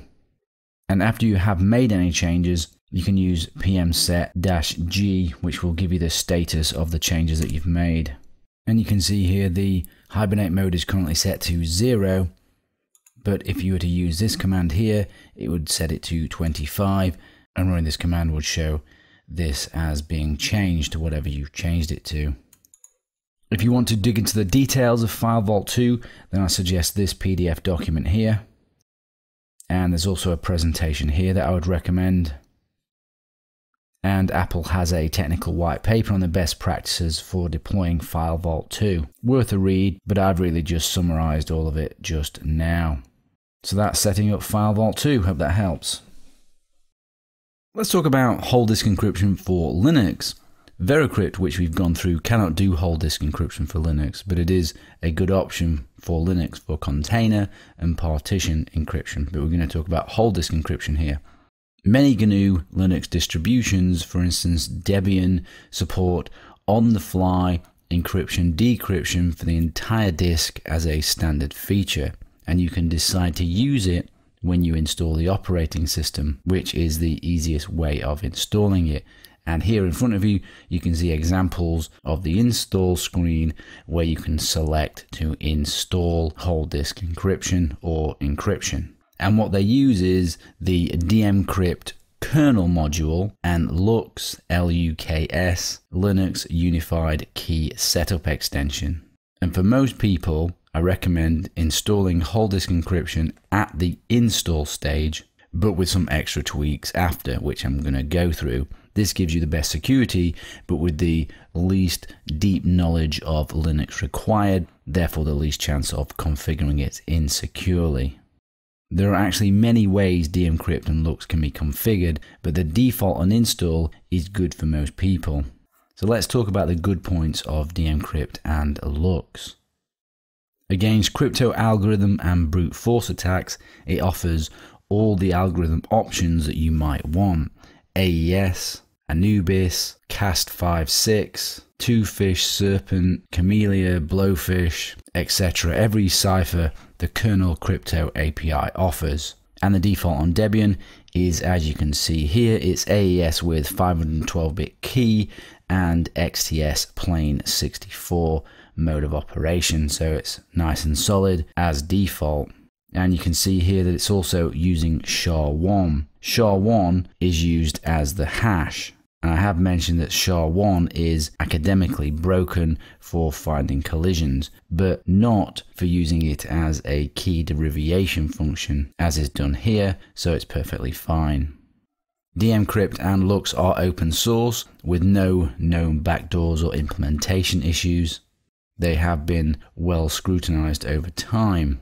One of the strengths and weaknesses of dmcrypt and LUKS is that it's extremely configurable, flexible, with lots of third-party support, which is great if you know what you're doing, but it's not so great if you don't, and complexity is the nemesis of security. You can do complex setups like using dedicated passphrase plus USB stick with key file for authentication to reduce the attack surface. Lots of configurable options. Or another example here, you can use dmcrypt in plain mode, i.e. that's without the LUKS header and its option for multiple keys, allowing for plausible deniability, i.e. you can't tell that the drive is encrypted when you use plain dmcrypt mode. But these options I've been talking about here, they're complex. They're complex unless you are a Linux expert. But it does provide the most amount of flexibility to enable you to cope with and mitigate many of the disk decryption attacks. With a third-party module, there is LUKS support for storing keys in TPM NVRAM. I've not tested this out though, but it is available. It has pre-boot authentication, it can go with multi-factor authentication, and you can even use the YubiKey for two-factor authentication. There's a guide on how to set that up here. And if you use Grub, it's possible to encrypt the bootloader, which I'll show you how to do shortly, which will reduce the attack surface. It supports containers, and it is fast. Now for some of the negatives of dmcrypt and LUKS. Debian does support UEFI and GPT, but does not yet support UEFI secure boot, but work is ongoing to enable this in future releases. There are no hidden containers. It is harder to configure for plausible deniability, although it is possible, and it has no portable functionality. Crypt Setup is the command line tool to administer encryption once it is installed. There is no GUI apart from on install where you set up whole disk encryption or encryption of some sort. And what I've alluded to before, one of the main negatives is it's complex to use. Even understanding all the names involved in using LUKS is complex. dmcrypt, crypt setup, LUKS, etc., and their relationships together. People just find that confusing. Any specialist setup, other than what comes on install, requires a good technical knowledge of Linux partitions, LVMs, dmcrypt, crypt setup, LUKS, and cryptography, which most people just don't have. Documentation is also hard to understand for newbies. dmcrypt and LUKS are recommended for Linux users who are concerned about their device being lost or stolen and their data accessed, and with the right configuration, it is a strong encryption option against well-resourced adversaries if you have the technical capability to set it up and maintain it. Other encryption options are available for Linux and Debian and Kali, but dmcrypt and LUKS is what is supported out of the box. We're going to go through setting up dmcrypt and LUKS on Linux. Whole disk encryption is best to be set up on install. Kali, Debian, Ubuntu, etc. all have similar options to do install of whole disk encryption on the install. As you go through the installation process, you will see screens just like these, Debian, Kali, Ubuntu, and the option you want is guided, use entire disk, and set up encrypted LVM. Select the option and go through your encryption setup. As I've said, the default on Debian is AES 512-bit key with XTS plain 64 mode of operation. This is in almost all cases the best option, and 512 provides plenty of future proofing. Once you've gone through the install, the command you can see here, Crypt Setup is the command line tool to interface with dmcrypt for creating, assessing, and managing encrypted devices. And it can be used for more than LUKS volumes. It can also support plain dmcrypt volumes, loop AES, and TrueCrypt, including VeraCrypt extension format. And let's run through a couple of things you can do with Crypt Setup. First of all, you can run a benchmark to see what sort of performance you can get out of the various crypto options.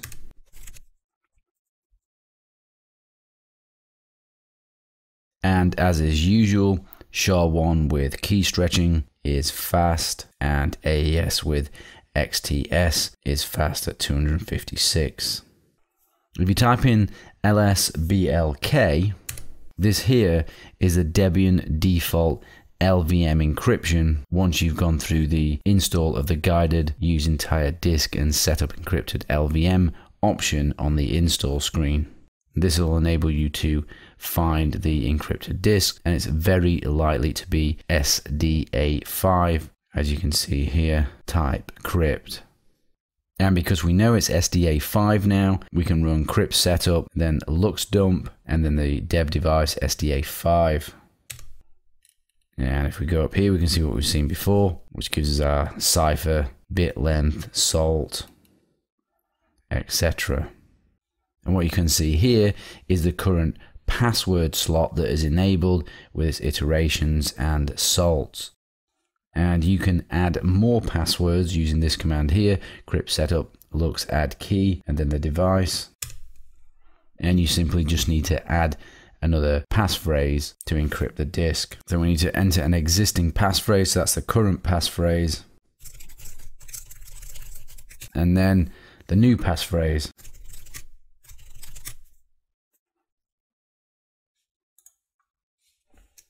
And if we do LUKS dump again, we'll see that now we have slot 0 and 1 enabled with passwords. And we can delete any passphrase as well with the LUKS remove key. And then we just enter the passphrase of the passphrase we want to remove. Obviously, be very careful deleting passphrases, you may lock yourself out. And we can see there, slot 1 is disabled now again. I recommend you look at this site here, which provides you with lots of information about how you can use LUKS and crypt setup. And I recommend also that you back up the LUKS header, and it provides you instructions here on how to do that. There is a GUI you can use, which looks like this, which is called Zulu, and you can get from this URL here. And as it says here, it can actually manage more than LUKS volumes. This can also do plain dmcrypt volumes, LUKS encrypted volumes, TrueCrypt volumes, VeraCrypt volumes. So there's a GUI there if you want to use that. And if you're thinking about wanting to use encrypted containers, partitions, volumes, you can use crypt setup to do that. You can also use Zulu to do that, to create LUKS and the plain DM volumes and the loop AES and TrueCrypt, VeraCrypt volumes. But you can also use VeraCrypt in Linux for file containers, volumes, partitions, which has a nice GUI as well and is portable. If instead of using the install and you want to set up encryption, I recommend the Arch Linux pages here on dmcrypt and encrypting your entire system. Lots of really great information here. And check out the pages on disk encryption as well, which are really good. So that's how to set up dmcrypt and LUKS like this, which is good for most situations. And the next video, we're just going to make it a little bit more secure. Grub is the default bootloader in most Linux distribution. Grub 2 has an option to encrypt the bootloader. This reduces the attack surface against physical attacks by encrypting Grub Stage 2 and kernel RAM disk. These steps I'm about to show you are specific to Debian Jessie, but should work on most distributions. Make sure you make a backup, maybe even try this on a virtual machine first. What you can see here, this is what the partitions and LVMs look like after you have chosen to use encrypted LVM via the install on Debian or on Kali, and probably on other Linux distributions as well. It'll look the same or similar. So first we need to copy the files from the boot partition. We'll need to switch to root to do that.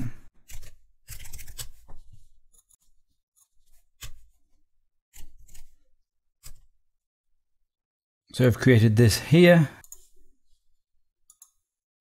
We're copying everything from /boot to /mount boot.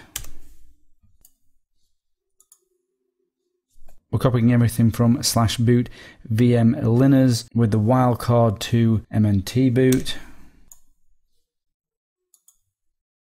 We'll diff those two to make sure there's no differences, and there isn't. And let's unmount MNT. And let's look at our disk again. And we can see it's back to normal. We need to prevent the /boot from mounting as we no longer need it. So we need to edit the FS tab.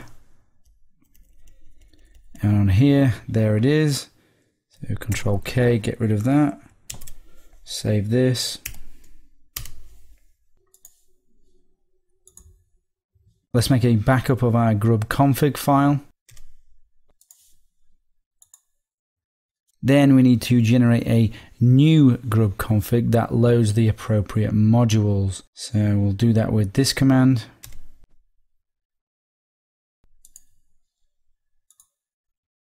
Then we need to reinstall the grub bootloader with grub enable crypto disk equals Y in the etc default grub file. And let's check that out, and we can see it's there.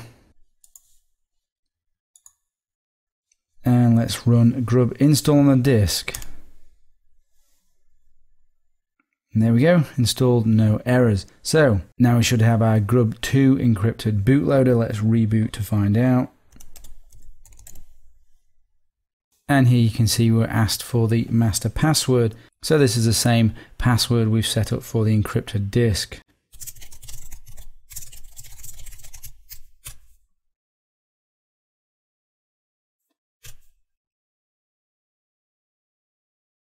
And then we ask for the password again for the rest of the disk.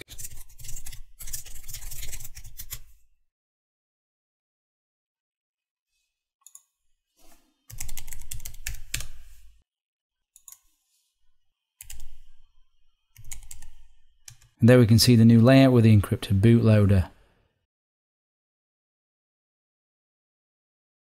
To step it up a notch again, multi-factor authentication could be good to add. You can have YubiKey. There is a GitHub package here that will enable you to do that. Check out that, it's pretty good. Quite easy to do. Just run this command basically.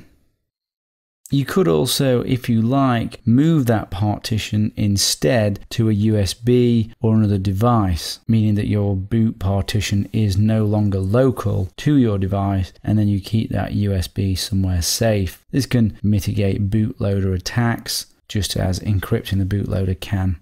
But putting it on USB means you're putting everything on USB. Same process, but essentially you just put it on the USB. And there's an interesting read on it here, which was published quite a while ago.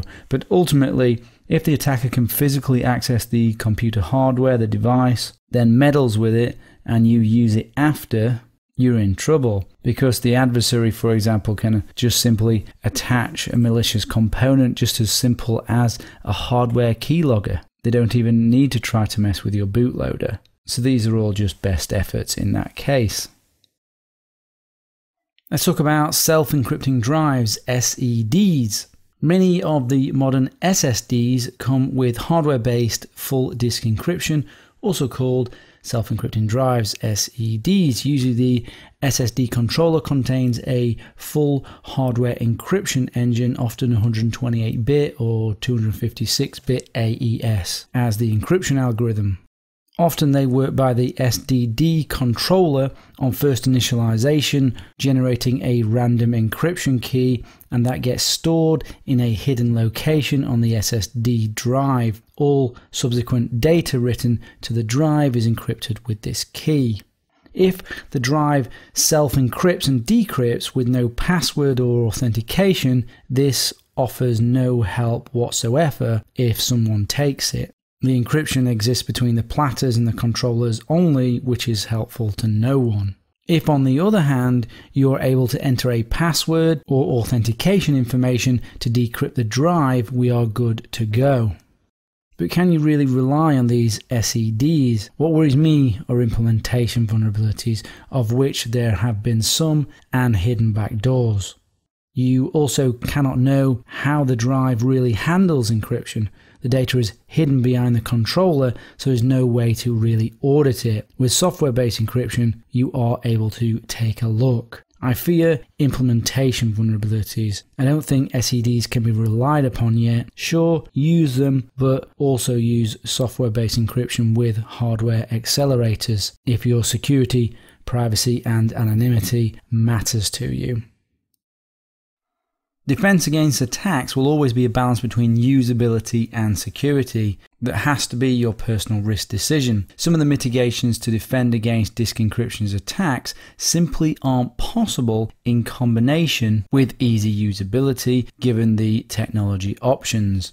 Let's remind ourselves what disk encryption is absolutely for. It's to protect you from when your adversaries can gain physical access to your device. Nothing more. We're talking about disk encryption here. It protects you from when your adversaries can gain physical access to your device. With a solid choice of a crypto system setup in the ways that I have described, your adversary will find it very difficult to get access to your data in most cases. But if the attacker can physically access the device and then you use that device afterwards, then chances are they will be able to get access. This is one of the biggest risks. The first mitigation is therefore preventing that physical access from your adversary in whatever way that you can possible.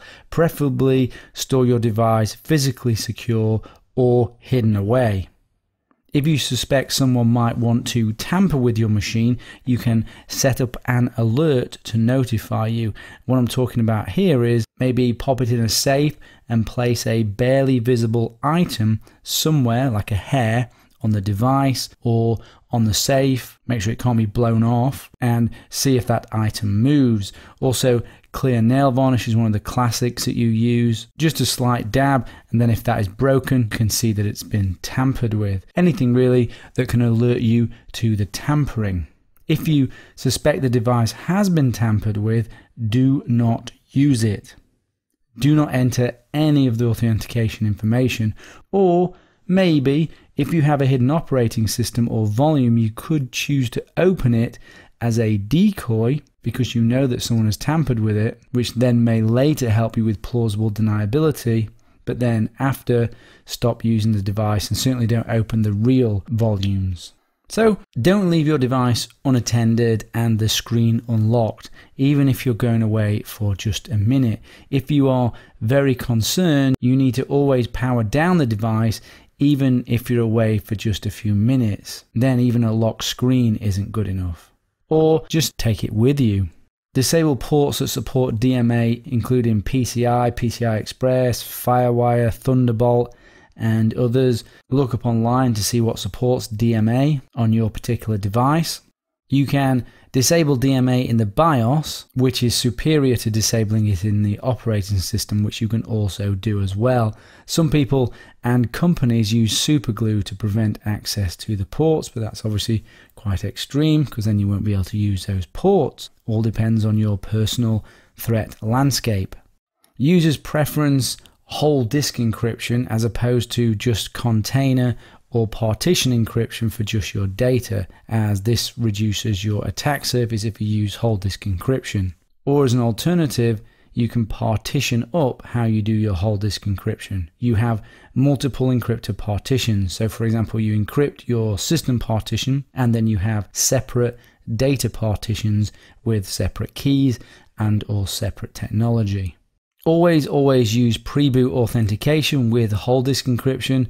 Most encryption software offers that now. Use multi-factor authentication if you can, including tokens and keys. If possible, encrypt the bootloader as I've shown you, and or place the bootloader on an external USB so it has to be inserted. Use secure boot and TPM where possible and available.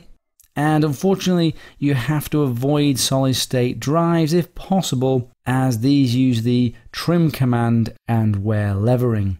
I know SSDs are much better, but you are a little safer with mechanical devices, so if it really matters, stick with mechanical drives.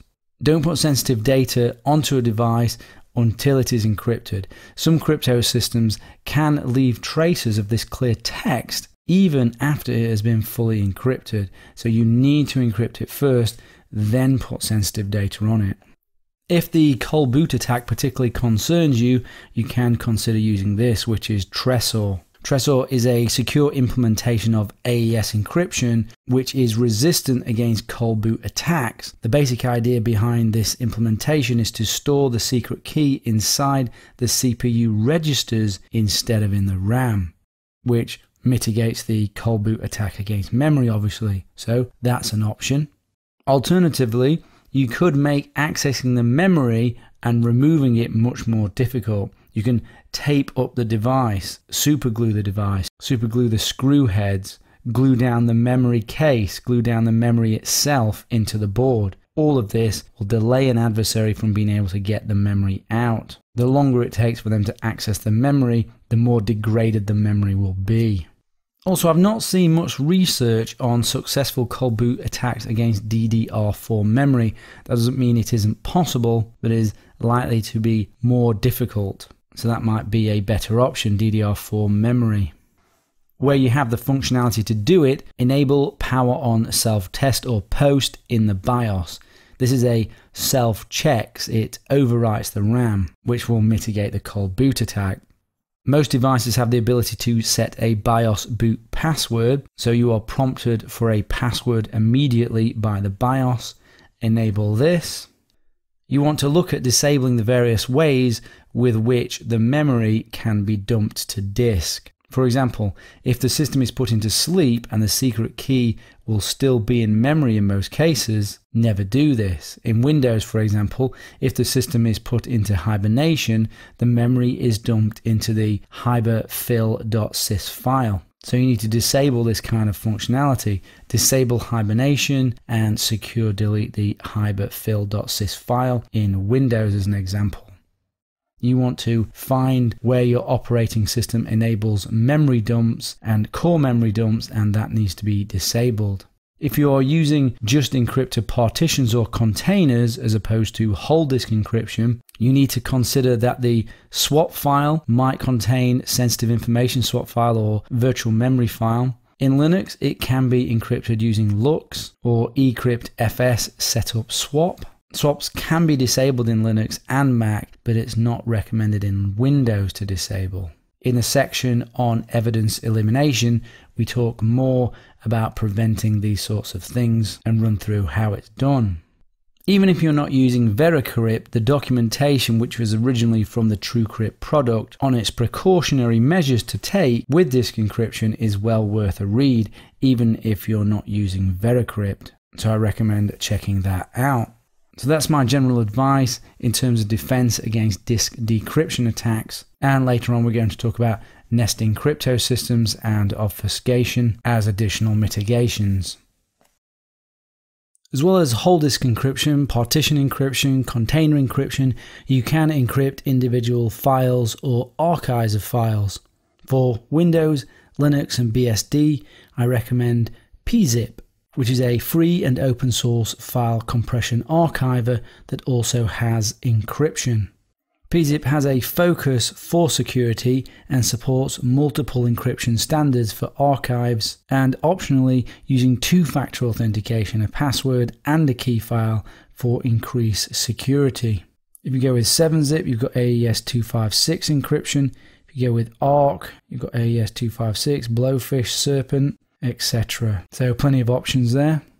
For Linux, there's no repository available, so download the corresponding file here. Devs, RPMs. There's one built here, the GTK, for GNOME desktop and alternatives, and one created in Qt for KDE. If you have problems with dependencies, then you can just use the portable version to solve the problem.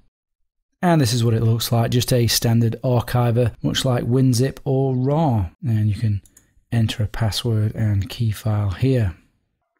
For Mac, the options are limited. Here you can see this is Keka. This is available for free, but it does suggest donations in order for the project to continue. There is a GUI for it, but it is quite a limited GUI. You can see here the compression formats that are supported, so it's quite a few, and the extraction formats here, which is quite a few. And if you look here, you can see what the GUI looks like. And simply what you do is you double click and it extracts a file, and it's pretty much as simple as that. And if you want to compress and add encryption, then what you do is you would select the one that you would want to use. It uses AES-256 as default. So here we've got selected zip, and we get our file here. We just simply drag it across, and it will be compressed, as you can see here. So if we delete that, but if we want to encrypt it, then we need to add our password here, and then we drag it across. Then that'll be password protected with AES-256, and if we want to open it, then we just need to enter the password. And there you go. So that's Keka for Mac. Another option for file encryption is AES Crypt, which, as you can see here, supports Windows, Mac, iOS, Android, Linux, PHP, Java, etc. But to send an encrypted file to the person for them to be able to decrypt it, they also need AES Crypt too. But as you can see, it's supported on lots of platforms, and it's also got a command line option as well, which is nice. Here you can see an example of it in Windows, just right clicking and AES Crypt, and there's the command line for it as well. So yep, AES Crypt, that's pretty good as well. Another option to encrypt files is GPG, and especially if you're wanting to send it via email, or you have the public key of your recipient, you can encrypt it specifically for them, and this will make it much easier for distribution of keys for the encryption. We cover this in the section on email security, but I'm just adding it here just so that you know and remember that GPG can also be used for file encryption. Obviously it's public private key encryption, so like I said, it's easy to exchange the keys. And that's available here, and it's available for all the major operating systems, Windows, Mac, and Linux. But check out the email security section for more on that. So those are my recommended tools for file encryption, most of them using AES. Mandatory key disclosure laws require individuals to turn over encryption keys to law enforcement who are conducting a criminal investigation. How these laws are implemented, who may be legally compelled to assist, vary from nation to nation. But a warrant or court order is generally required, and this will be something you would have to look into based on where you live. This may be applicable or not applicable. Defenses against key disclosure laws include steganography, hidden operating systems, hidden containers, and using encrypted partitions that have no encryption signature to provide plausible deniability. With plausible deniability, data is encrypted in a way that prevents an adversary from being able to prove that the information that they are after even exists. For example, with hidden containers, hidden operating systems, hidden volumes, 1Password may decrypt a benign container of non-critical data, and another password used on the same volume or container would decrypt a hidden volume which has the sensitive data on it, as you can see illustrated here with the VeraCrypt volume. LibreCrypt, BestCrypt can have many hidden volumes, and VeraCrypt is limited to one hidden volume. Hidden volumes provide plausible deniability because you can plausibly deny that there is anything there. Another option that can potentially provide plausible deniability is using encryption without giveaway signs that encryption is being used. Plain DMCrypt leaves no signature of encryption but has unfortunately limited functionality compared to LUKS volumes. Plain dmcrypt appears simply as an unformatted partition.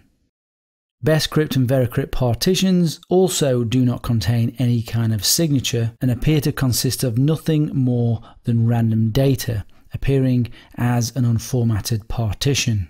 A possible plausible explanation for the existence of a partition containing solely random data is that you have recently wiped or securely erased the content of that partition, giving you potential plausible deniability. File-hosted containers in both Bscrypt and VeraCrypt do not contain any kind of signatures either, but they cannot provide this kind of plausible deniability because there is practically no plausible explanation for the existence of a file containing random data. However, plausible deniability can still be achieved with a file-hosted VeraCrypt or Bscrypt volume or container by creating a hidden volume within it, as you can see here. It's also important that you must contain any information leaks and other information that gives away that you have some sort of hidden container or operating system. Maybe items in the registry point to things that aren't there, or a hidden operating system, when opened, hasn't been accessed or updated in months. That is suspicious and becomes less plausible. These sorts of things give away that the revealed data may be bogus, removing your plausible deniability. Steganography involves hiding sensitive information, which may also be encrypted inside ordinary data, a demo of which I showed in the section on encryption with OpenPuff. Your adversary then may not even know that data is contained in whatever your container or carrier is when you're using steganography. When it comes to the United States, the Fifth Amendment protects witnesses from being forced to incriminate themselves. There is case law that contradicts this, though. It's not clear, for example, if biometrics can be forcibly taken, like your fingerprint, but they probably can. It's actually just not clear in the US, but the winds of change are definitely coming in relation to forcing you to give up your decryption keys under mandatory key disclosure laws. Other countries are much clearer, such as the UK and India. The UK has the Regulation of Investigatory Powers Act of 2000, RIPA.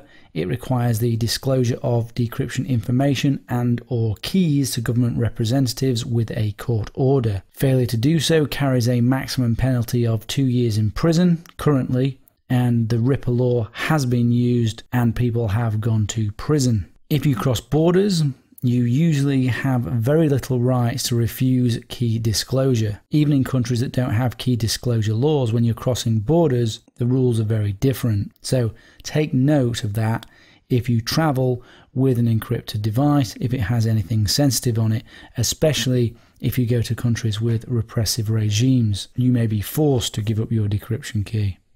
You might think that using plausible deniability is a good idea in all situations. Well, not always. Let's think about this. So, some reasons why you might not want to use plausible deniability. 1. If your adversary is likely to use coercion, torture, or worse, sometimes referred to euphemistically as rubber hose cryptanalysis. You'll be beaten until you give up the decryption information. If they know that there could be multiple hidden containers, they have to keep going until they are sure you have given up everything. And this is a classic cartoon highlighting the problem. In a totalitarian state, you're likely guilty until proven innocent. If your adversary doesn't act justly, then plausible deniability is pretty useless. Also, do you want to lie under oath? This could actually be worse than just refusing straightforwardly and honestly to provide the password or decryption information. You are straightforward that it is encrypted, but you are just refusing to provide it. You might just want to refuse to disclose the decryption information instead of lying under oath. That may be the preferred option in some situations. And now a couple of reasons that support the use of plausible deniability. Not giving up a key, your decryption key, can buy you time to make good choices and provide distancing. That could be a distinct advantage for you.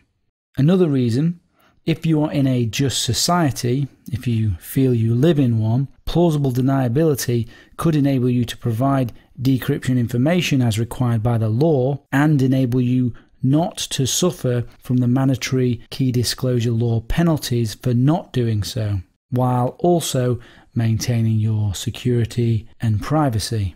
This is really the ideal scenario for using plausible deniability. So that's mandatory key disclosure, plausible deniability, plausible encryption, and how it applies to disk encryption. It is relevant in this day and age, and may be more relevant to you depending on where you live and your current circumstances. Nesting crypto systems and obfuscation.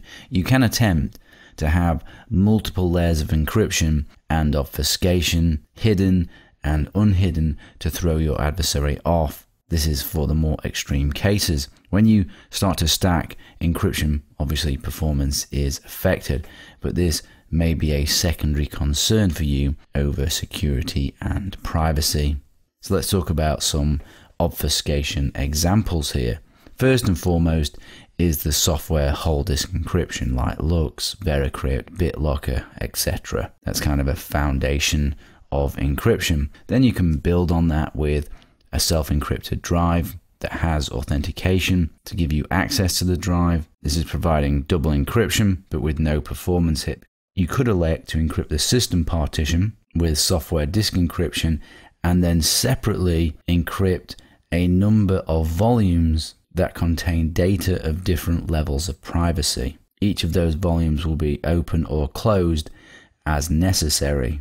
The system partition encryption could be applied by one technology, like LUKS, and the volumes by another technology like VeraCrypt. Each volume and the system partition having different passwords and different key files and perhaps two-factor authentication. This really separates out your encryption, and it will mitigate against bootloader attacks and will keep encryption keys out of memory when you're not using those volumes. You only mount those volumes when you actually need them. So you could keep your sensitive data that you maybe don't access very often, you can keep that volume closed. And then there are hidden operating systems and hidden containers and volumes that you could throw into that mix as well. And as I said, those could be with multi-factor authentication. And of course, you can encrypt file archives with tools like PZIP or AES-Crypt. It's often useful to use virtual machines for isolation and to be hidden. You can encrypt virtual machines using a hypervisor. You can do whole disk encryption in the virtual machine guest. You can put an encrypted container within the VM guest, and you can nest VMs within each other and encrypt those. These are all possible options depending on your situation. Then you can throw in hardware or software encrypted USB sticks and SD cards. You could put your encrypted containers on there. You can put your encrypted container on a hardware encrypted USB stick, and some USBs have self-destruction as well. So you could use one of those with its hardware encryption and then a software container encryption on that. And you could even throw in some steganography to hide the encrypted file. And you could even store your encrypted disk remotely out of the sphere of influence of your adversary. And obviously you don't store the key there. So there are many, many options to add extra layers of obfuscation to frustrate your adversary. So I hope that gave you a little bit of something to think about there, if your needs are that great. I have a couple of interesting case studies for you in relation to disk encryption. First, we have the hacker Max Vision, whose downfall can be read about in the books Kingpin and Dark Market that you can see here, and that is Max there in his prison uniform. Credit to HacksMax for the write-up on these case studies. Max was a notorious carder, and he used something called DriveCrypt, which was an Israeli-made commercial product that used 1344-bit what it called military encryption, as it said on the box back then. This was around 2005 when TrueCrypt was still in development infancy and not largely trusted. So DriveCrypt was popular back then. He encrypted both his associate's laptop and his huge RAID array servers that he kept in his safe house with DriveCrypt. The servers were powered on when he was busted, so getting the key was only a matter of time. His associate's laptop, however, was never broken, according to court documents, because it was off and Max had altered it to turn off hibernation mode, system restore, and other dangerous Windows features that can compromise encryption. Max was also smart enough to have a clean disk to host his BSD operating system with full disk encryption, and he placed dangerous evidence about his carding activities all on separate encrypted partitions in an attempt to prevent rootkit, bootloader attacks and other side channel methods, but ultimately pointless since his system was on and the key in memory when the authorities walked in and he was unable to switch it off. So disk encryption defeated again. Next up is Maksik, who is a well-known Ukrainian criminal hacker and carder. He used full disk encryption, but the authorities were able to access his laptop when he wasn't around, clone the disk, and then installed a malicious bootkit or bootloader, so the next time he booted the machine, he would send a clear text version of his master password to the authorities who were across the hall in a hotel room where he was staying. And the rest of the passwords that he had, he gave up voluntarily in a Turkish prison, which we can imagine was probably rubber hose cryptography. If you don't hand over your keys, we will bring in sadistic cops to extract the keys from you. So again, disk encryption defeated. So there's a couple of case studies there that I thought might be of interest to you that represent the real world of disk encryption against adversaries of significant means.